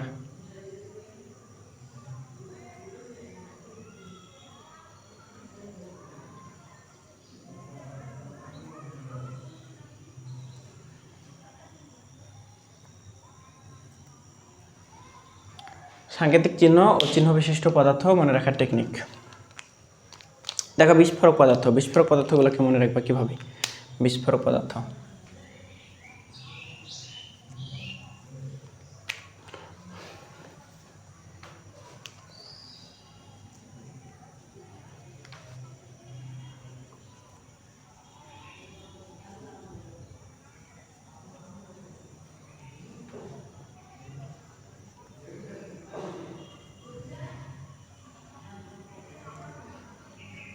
বিস্ফোরক পদার্থ মনে রাখবা বান্টু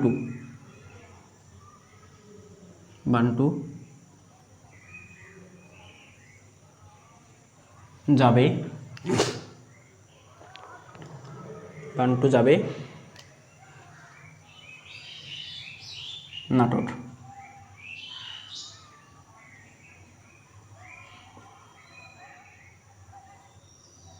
তাহলে বান্টু নামে তোমার একটা বন্ধু, যে মনে করো নাটক কোনো দিন দেখে নাই, নাটকের গল্প তার নামে শোনাইছো তার সামনে। সো ও কী করছে, ও নাটক সম্পর্কে ভালো একটু অ্যাট্রাকটিভ হয়ে গেছে, যে নাটকের তুমি গল্প শোনাইছো এভাবে। নাটকের গ্রিন ভ্যালি নামে একটা পার্ক আছে, অনেক সুন্দর। অ্যান্ড ওইখানে গেলে আমাদের রিফ্রেশমেন্ট, অনেক সুন্দর রিফ্রেশমেন্ট কাজ করে। অ্যান্ড অনেক সুন্দর একটা পরিবেশ, পিক কিন্তু ভালো উঠাইতে পারবে। তো তুমি মনে করো এভাবে গল্প শোনাইছো, ও মনে করো অ্যাট্রাকটিভ হয়ে গেছে। তো ও তখন বলতেছে যে নাটক যাবো। তো তুমি বলতেছো বান্টু যাবে নাটক। তাহলে বান্টুর নামে তোমার বন্ধু, বান্টু যাবে নাটক। তাহলে এখান থেকে তুমি মনে রাখবা বা দিয়ে তুমি মনে রাখবা কী মনে রাখবা,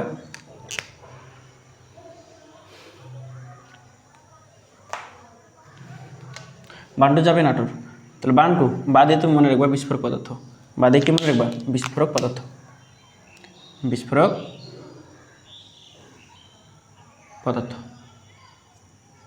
বা দিয়ে বিস্ফোরক পদার্থ। যা দিয়ে মনে রাখবা জৈব পারক্সাইড। এখানে আমাদের পারক্সাইড দেওয়া আছে শুধুমাত্র, কিন্তু এটাকে বলা হয় জৈব পারক্সাইড। জৈব পারক্সাইড, জৈব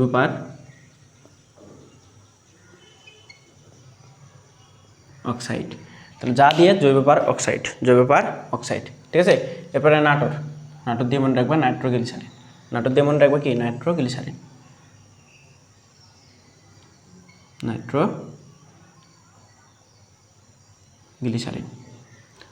যাদের এগুলো মনে রাখার সমস্যা হয়, ইনশাল্লাহ আর সমস্যা হবে না, ঠিক আছে। নাইট্রোগ্লিসারিন, ওকে। এরপরে আমাদের দাহ্য পদার্থ মনে রাখবা।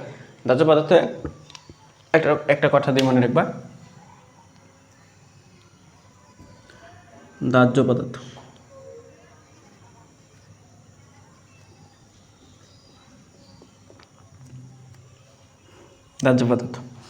এর মনে রাখবা দাহ্য মানে কি, আগুন জ্বলে হচ্ছে দেশলাইয়ের সাহায্যে। দেশলাই তো চিনো তাই না? একটা হচ্ছে লাইটার আছে আর একটা হচ্ছে দেশলাই ছিল, ওই যে আমাদের যে কাঠি দিয়ে এভাবে জ্বালাই, তাহলে ওটা হচ্ছে আমাদের দেশলাই। তো দেশলাই কী করে? আগুন জ্বালাতে সাহায্য করে। তাহলে দেশলাই দিয়ে মনে রাখবা দাহ্য পদার্থ। দেশলাই দিয়ে মনে রাখবা কি? দাহ্য পদার্থ। তার দোয়া ফর দাহ্য পদার্থ। দেশলাইয়ের দোয়া ফর দাহ্য পদার্থ। ঠিক আছে? দ্বন্দ্ব স দিয়ে কি মনে রাখবা? দ্বন্দ্ব স দিয়ে কিছু নেই, হস্যই দিয়ে মনে রাখবা ইথার, এবং ল দিয়ে মনে রাখবা অ্যালকোহল। ল দিয়ে মনে রাখবা কি? অ্যালকোহল। ল দিয়ে অ্যালকোহল। ওকে, এভাবে দিই।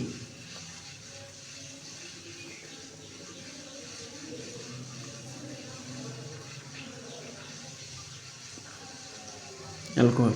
আর হস্যই দিয়ে মনে রাখবা তোমাদের ইথার। হস্যই দিয়ে মনে রাখবা ইথার। ঠিক আছে? তাহলে এটা শেষ। এরপরে বিষাক্ত পদার্থ মনে রাখবা। আমাদের সাপাহার এলাকায়, আমরা হচ্ছে সাপাহার উপজেলায় বসবাস করি। আমাদের উপজেলা শহরের নাম হচ্ছে সাপাহার। তো এই এলাকায় হচ্ছে প্রচুর পরিমাণে আম উৎপাদন হয়। তো আম উৎপাদন করতে গিয়ে ধরো কৃষকরা একটা বীজ ইউজ করে, যেটার নাম মনে করো যে মিগবেন। তো এটা তুমি মনে করো এভাবে মনে রাখবা যে বিষাক্ত মিগবেন। এটা তো একটা বিষ, তাহলে বিষাক্ত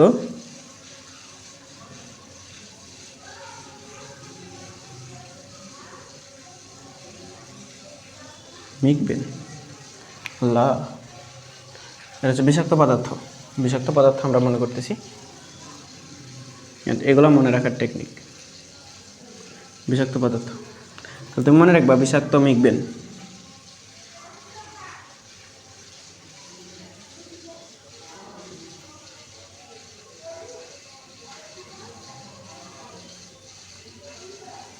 বিষাক্ত মিগবেন।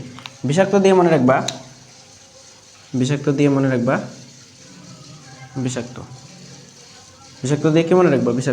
বিষাক্ত দিয়ে মনে রাখবা বিষাক্ত পদার্থ। মিগবেন দিয়ে ময় রাশি দিয়ে তুমি মনে রাখবা একদম মিথেন বা মিথানল। ময় রাশি দিয়ে মনে রাখবা কি? মিথানল।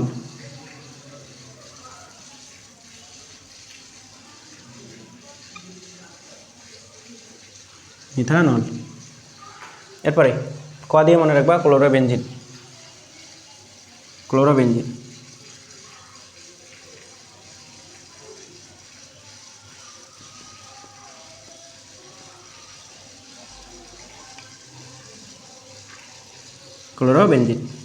এরপরে বেন দিয়ে মনে রাখবা বেনজিন।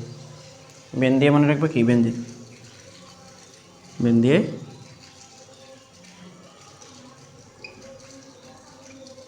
বেনজিন। ওকে, তাহলে এবার 4 নম্বর হচ্ছে আমরা কীভাবে মনে রাখতে পারি। 4 নম্বর দেখা যাচ্ছে তো ক্লিয়ারলি, তাই না? হ্যাঁ, দেখা যাচ্ছে। ওকে, ডান। আচ্ছা, উত্তেজক পদার্থ মনে রাখবা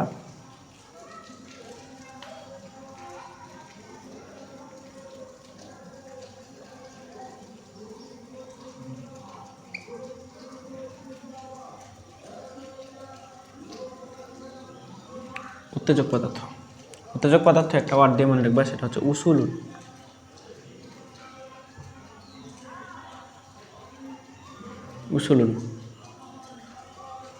যেটা হচ্ছে অফলাইনে আমি এভাবে উদাহরণ দিই, তোমরা যেহেতু ফ্রি কোর্স করতেছো, একদম ফ্রিতেই, তাহলে অফলাইনের উদাহরণটা দেই।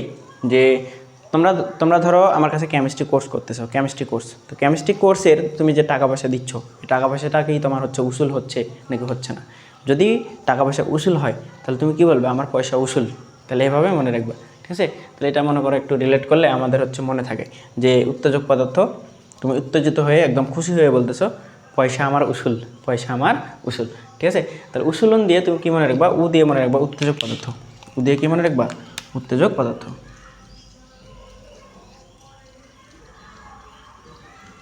উত্তেজক পদার্থ। ঠিক আছে? এরপর দ্বন্দ্ব স দিয়ে মনে রাখবা ডাস্ট, আর হচ্ছে আমাদের স দিয়ে মনে রাখবা ডাস্ট। কারণ দ্বন্দ্ব সয়ে ডাস্টে দ্বন্দ্ব স আছে, এভাবে মনে রাখবা ডাস্ট।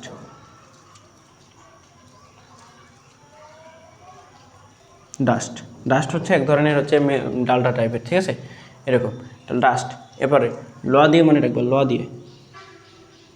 ল দিয়ে মনে রাখবা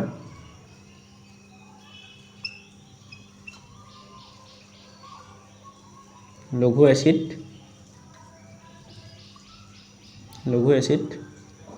আর হচ্ছে লঘু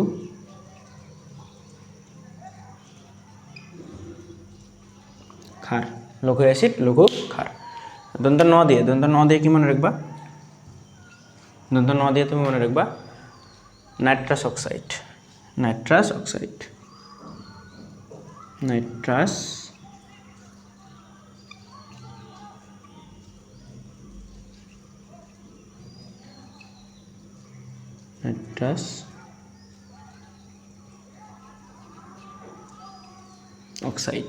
ঠিক আছে। চারটা শেষ। এরপরে আসো, এরপরে আমাদের স্বাস্থ্য ঝুঁকিপূর্ণ বেনজিন, টলুইন, জাইলিন।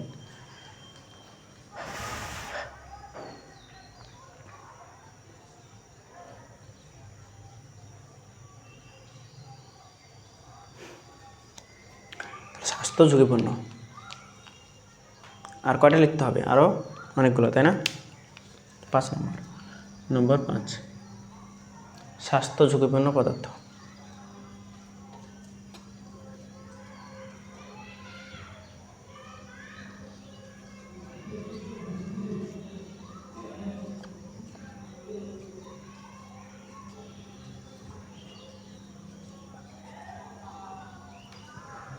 স্বাস্থ্য ঝুঁকিপূর্ণ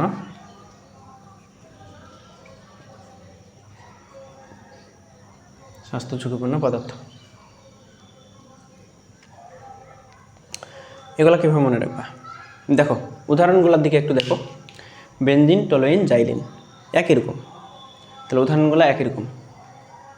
তাহলে তুমি এভাবে মনে রাখতে পারো সাজানো টব। তোমার বাসায় মনে করো ছাদে বাঙিনাই অনেক সুন্দর সুন্দর ফুলের টব আছে, এমন সুন্দর করে সাজানো আছে।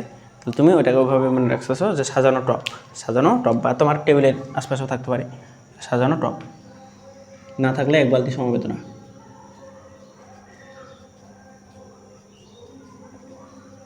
সাজানো টব, তাহলে সাজানো টব দিয়ে তুমি মনে রাখতে পারবা। তো দন্ত স দিয়ে মনে রাখবা স্বাস্থ্য ঝুঁকিপূর্ণ।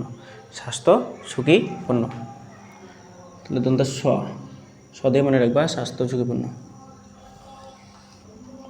বুঝা গেছে? এই হচ্ছে আমাদের স্বাস্থ্য ঝুঁকিপূর্ণ।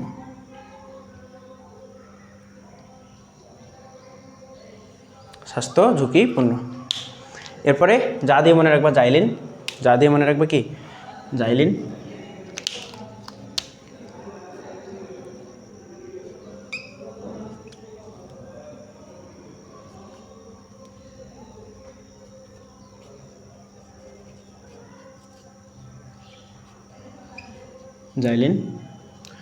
ট দিয়ে মনে রাখবা টলুইন,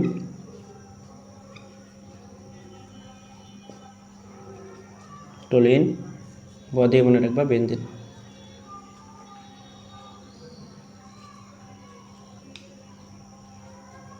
মনে রাখবা কি বেনজিন। তাহলে জাইলিন, টলুইন, বেনজিন, ঠিক আছে। সাজানো টব। ওকে। এরপরে আসো তেজস্ক্রিয় পদার্থ।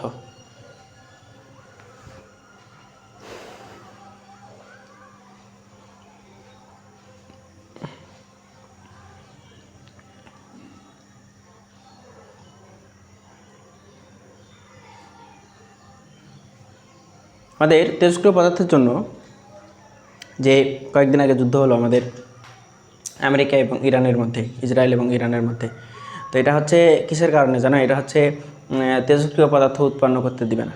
তেজস্ক্রিয় পদার্থ মানে নিউক্লিয় পদার্থ, নিউক্লিয় পরমাণু বা বম, এগুলো পরমাণু শক্তি যদি হয়ে যায় তাহলে তো তাদের জন্য হুমকি স্বরূপ। তাহলে এই কারণে ইরানকে এই পরমাণু শক্তি হতে দেওয়া যাবে না। এই কারণে ইচ্ছাকৃতভাবেই যুদ্ধটা লাগাইছে, অ্যান্ড হচ্ছে ওদেরকে একটু হলে দমাইছে, বুঝছো? তো ওরা যখনই পরমাণু শক্তি তুমি উৎপন্ন করতে যাবে তখনই তোমার জন্য যুদ্ধ লাগানো। বিশেষ করে বাংলাদেশেও যদি এই কাজটা শুরু হয়, ধরো পরমাণু শক্তি তুমি হচ্ছে নিজে উৎপন্ন করতে গেছো, অ্যান্ড হচ্ছে তোমার সরকারিভাবে কেউ যদি উদ্যোগ যদি নেয়, যে অনেকের মনে হতে পারে যে বাংলাদেশে কেন পরমাণু শক্তি নাই, পরমাণু শক্তি নাই কিন্তু বাংলাদেশের। অ্যান্ড বাংলাদেশ সবচেয়ে একটা মোটামুটি লেভেলের উন্নত কান্ট্রির মধ্যে একটা হচ্ছে দুর্বল কান্ট্রি, বিশেষ করে এই যে আমাদের পরমাণু শক্তি না থাকার কারণে। তো পরমাণু শক্তি না থাকার একটা বিহাইন্ড দ্য স্ক্রিন যদি ইতিহাসটা তোমরা যদি জানো, যে পরমাণু শক্তি তুমি নিয়ে গবেষণা শুরু করছো, তোমাকে টিকতে দেওয়া হবে না, তোমার কোনো না কোনোভাবে ক্ষতি হবে, কোনো না কোনোভাবে তোমার কান্ট্রিতে যুদ্ধ বাঁধবে, অ্যান্ড ইচ্ছাকৃতভাবেই এটা, ঠিক আছে। তো এতটা ইজি না, মানে চায় না ডিপ স্টেট চায় না কোনোভাবে কোনো একটা কান্ট্রি মাথা উঁচু করে দাঁড়াক, বিশেষ করে মুসলিম কান্ট্রিগুলো, ঠিক আছে। তো এটা যদি পরমাণু শক্তি যদি কোনো একটা সরকার যদি আপকামিং জেনারেশনের ক্ষেত্রে আমাদের বাংলাদেশ যদি উদ্যোগও নেয়, তাহলে বাংলাদেশের জন্য সেটা হুমকি স্বরূপ, ঠিক আছে। এটা কোনো দিনই সম্ভব না। এটা একটা সময় ছিল যখন ওটা তখনই উৎপন্ন করা উচিত ছিল। তো এই যে সামনে যে দিনগুলো আসতেছে এটা খুবই ডিফিকাল্ট, ঠিক আছে। অ্যান্ড এই দিনে বাংলাদেশে আমার মনে হয় না কোনো দিন ইন ফিউচার পরমাণু শক্তি নিয়ে কাজ করতে পারবে, কারণ বাইরের একটা চাপ অ্যান্ড ডিপ স্টেটের একটা প্ল্যান থাকবে কোনোভাবেই যাতে এটা করতে দেওয়া না হয়। তো তখন ইচ্ছাকৃতভাবে তোমার দেশে যুদ্ধ শুরু হবে, তোমার দেশ ধ্বংস হবে, ঠিক আছে। তো এটা অনেক বেশি ইম্পর্টেন্ট। একটা কান্ট্রি মূলত স্ট্যাবল করে এই পরমাণু শক্তির উপর ডিপেন্ড করে, ঠিক আছে। এই যে ইসরায়েল এত বেশি শক্তিধর কেন ধরা হয়, ওদের পারমাণবিক শক্তি অনেক বেশি, ঠিক আছে, পরমাণু শক্তি অনেক বেশি। আমেরিকা কেন এত শক্তিধর, কেন সবাই তাদের কথা শুনে, কেন ওরা ইচ্ছা মতো যুদ্ধ লাগাই দিতে পারে, পরমাণু শক্তি অনেক বেশি, ঠিক আছে, বুঝা গেছে। এদিক থেকে যদি দেখো আবার পাকিস্তান ইন্ডিয়া, পাকিস্তান কেন পাকিস্তানের সাথে হাইপ নিয়ে ইন্ডিয়া কেন লাগতে গিয়েও পারে না, এই যে পাকিস্তানের কাছে পরমাণু শক্তি আছে তাই, ঠিক আছে। পাকিস্তান এদিক থেকে একটা ব্যাকআপ প্ল্যান করে রাখছে। তো এদিক থেকে মনে করো আলহামদুলিল্লাহ যে এশিয়া মহাদেশের জন্য যে পাকিস্তান একটা মুসলিম কান্ট্রিগুলোকে ব্যাকআপ দিতে পারে, ঠিক আছে, ইরান ওই দিক থেকে দিচ্ছে। তো এটা ভূ রাজনৈতিক বিশ্লেষণ যদি দেখো বা ওয়ার্ল্ড ওয়াইড প্যাটার্নগুলো যদি চিন্তা করো তাহলে তুমি বুঝবা। অ্যান্ড এই বয়স থেকে তোমরা একটু এটা নিয়ে একটু অ্যানালাইসিস করবা, এই জিনিসগুলো নিয়ে একটু পড়বা। পড়াশোনাটাই সব কিছু মেন করে দিও না, ঠিক আছে। মোটামুটি এই লেভেলের একটা জ্ঞান ধারণা সব কিছুতে রাখবা, ঠিক আছে। বাংলাদেশের একটা না বিশেষ কিছু নস্টালজিক কিছু ঘটনা আছে, অ্যান্ড হচ্ছে কুলসিত ঘটনা, বিশেষ করে বাইরের দেশের চাপ কীভাবে কাজ করে। কয়েকদিন আগে হচ্ছে মেবি কুয়েটের একজন বড় ভাই এটা নিয়ে রিসার্চ শুরু করছিল কয়েক বছর আগে আর কি, কয়েকদিন আগে না। তো ও হচ্ছে এত বেশি ফাইল নথি সব কিছু রেডি করছে পরমাণু নিয়ে যে সম্ভব এটা। তো ওর নিজ উদ্যোগে, এটা সরকারি কোনো উদ্যোগে না, তো ওর নিজ উদ্যোগে ও যখন দেখছে প্ল্যানটা এইভাবে সাকসেস করা যায়, অ্যান্ড সব কিছু এটা কিন্তু আওয়ামী লীগের আমলে। তো সব কিছু যখন একটা প্ল্যান দিছে কোনো একটা জায়গায়, তো ওইখান থেকে চলে গেছে সরকারের মেন একদম স্টক হোল্ডারের কাছে, ওখান থেকে একদম সরকারের মেন স্টক হোল্ডার থেকে তারপরে গেছে ডিপ স্টেট মানে আমাদের প্রভাব যেই স্টেট খাটায় আর কি, ইন্ডিয়া।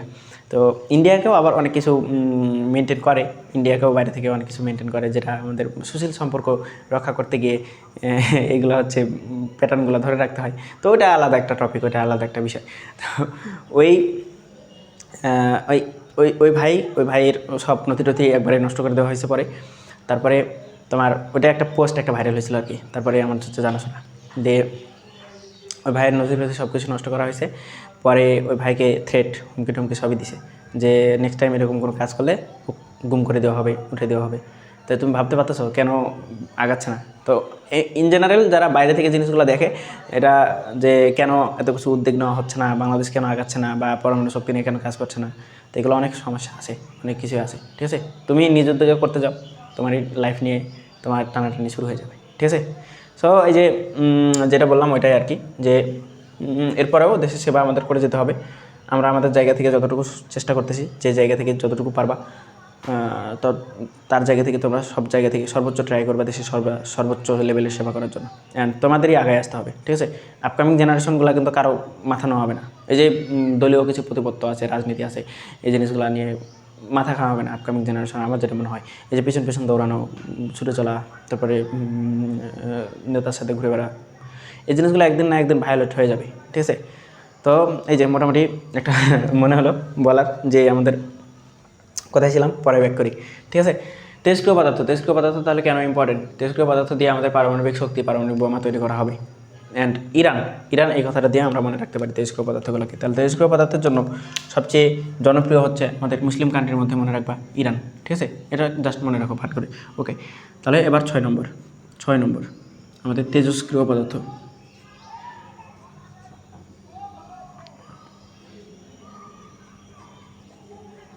তেজস্ক্রিয়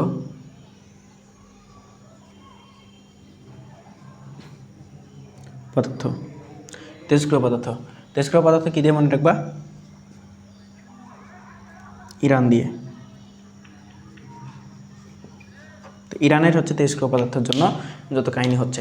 ওকে, তাহলে ইরান দিয়ে আমরা হচ্ছে মনে রাখতে পারি। ইরান দিয়ে ই দিয়ে কি মনে রাখবা? ইউরেনিয়াম। ই দিয়ে মনে রাখবা কি? ইউরেনিয়াম। ইউরেনিয়াম।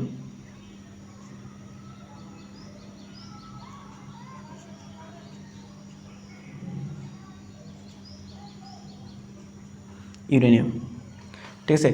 র দিয়ে কি মনে রাখবা? রেডিয়াম। র দিয়ে কি মনে রাখবা? রেডিয়াম।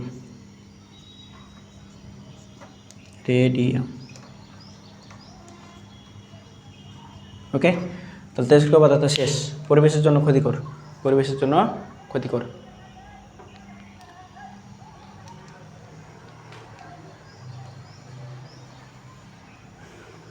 পরিবেশের জন্য ক্ষতিকর, এটা ডিরেক্ট মনে রাখবা ভাই।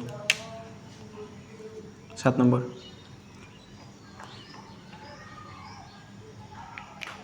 পরিবেশের জন্য ক্ষতিকর।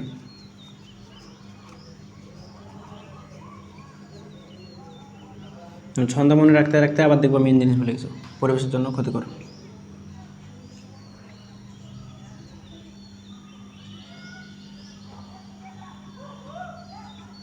পরিবেশের জন্য ক্ষতিকর কোনগুলা? ডিরেক্ট মনে রাখবো। লেড,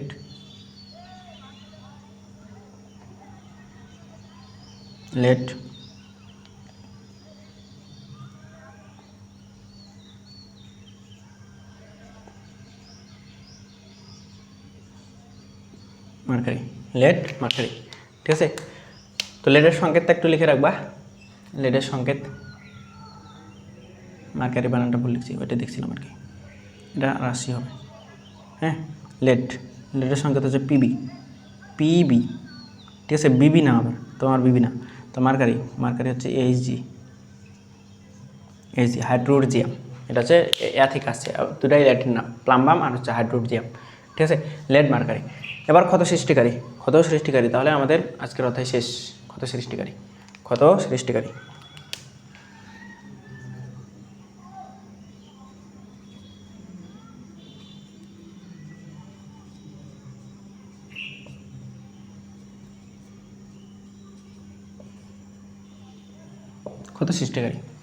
সৃষ্টিকারী কোনগুলা?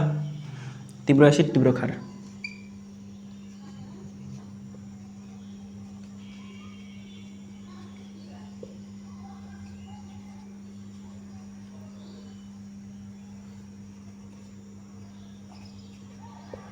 তীব্র অ্যাসিড, তীব্র ক্ষার। কিছু জিনিস একটু মনে রাখো।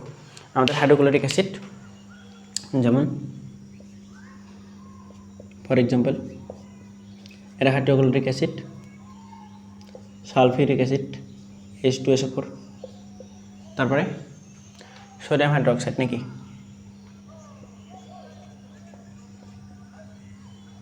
দেখো বাংলাগুলো একটু লিখে নিও। এটার নাম হাইড্রোক্লোরিক অ্যাসিড, এটার নাম সালফিউরিক অ্যাসিড, এটার নাম সোডিয়াম হাইড্রোক্সাইড। এই বাংলাগুলো একটু লিখে নিও পাশে, ঠিক আছে। তাহলে ওভারঅল অধ্যায় কিন্তু শেষ। অ্যান্ড অধ্যায়ে যা কিছু ছিল ইনশাল্লাহ এতটুকু ক্লাস করলেই তোমার সব কিছু কভার হয়ে যাবে। তো এই অধ্যায় থেকে আমাদের ফাইনালি আর একটা ক্লাস হবে, দুইটা ক্লাস হবে ছোটো ছোটো। একটা হচ্ছে টাইপ ভিত্তিক সিকিউ সলভিং ক্লাস, খুব বেশি টাইপ আমরা পাবো না, 2 থেকে 3টা, 2টা টাইপ বা একটা টাইপ, ঠিক আছে। এরপরে টাইপ ভিত্তিক সিকিউ সলভ। তাহলে এই ক্লাস দিয়ে আমাদের এই অধ্যায়টা একদম ফুললি ডান। তারপরে যদি সম্ভব হয় এই অধ্যায়ের উপর পরীক্ষা আমরা নিয়ে নেব, ঠিক আছে। তো বেশি বেশি অবশ্যই শেয়ার করে দিবা, বন্ধুদের বেশি বেশি নিয়ে আসবা গ্রুপে, এবং বন্ধুদের মাঝে অনেক বেশি শেয়ার করবা, ভাইয়ের জন্য দোয়া করবা, নিজেরা পড়াশোনা করবা। পড়াশোনার যে লেভেলটা কীভাবে তৈরি করা যায়, কীভাবে তুমি পরিশ্রম করে নিজের পড়াশোনাটা বাড়াবা, সেটা নিয়ে একদিন হচ্ছে একটা গাইডলাইন ভিডিও দেবো।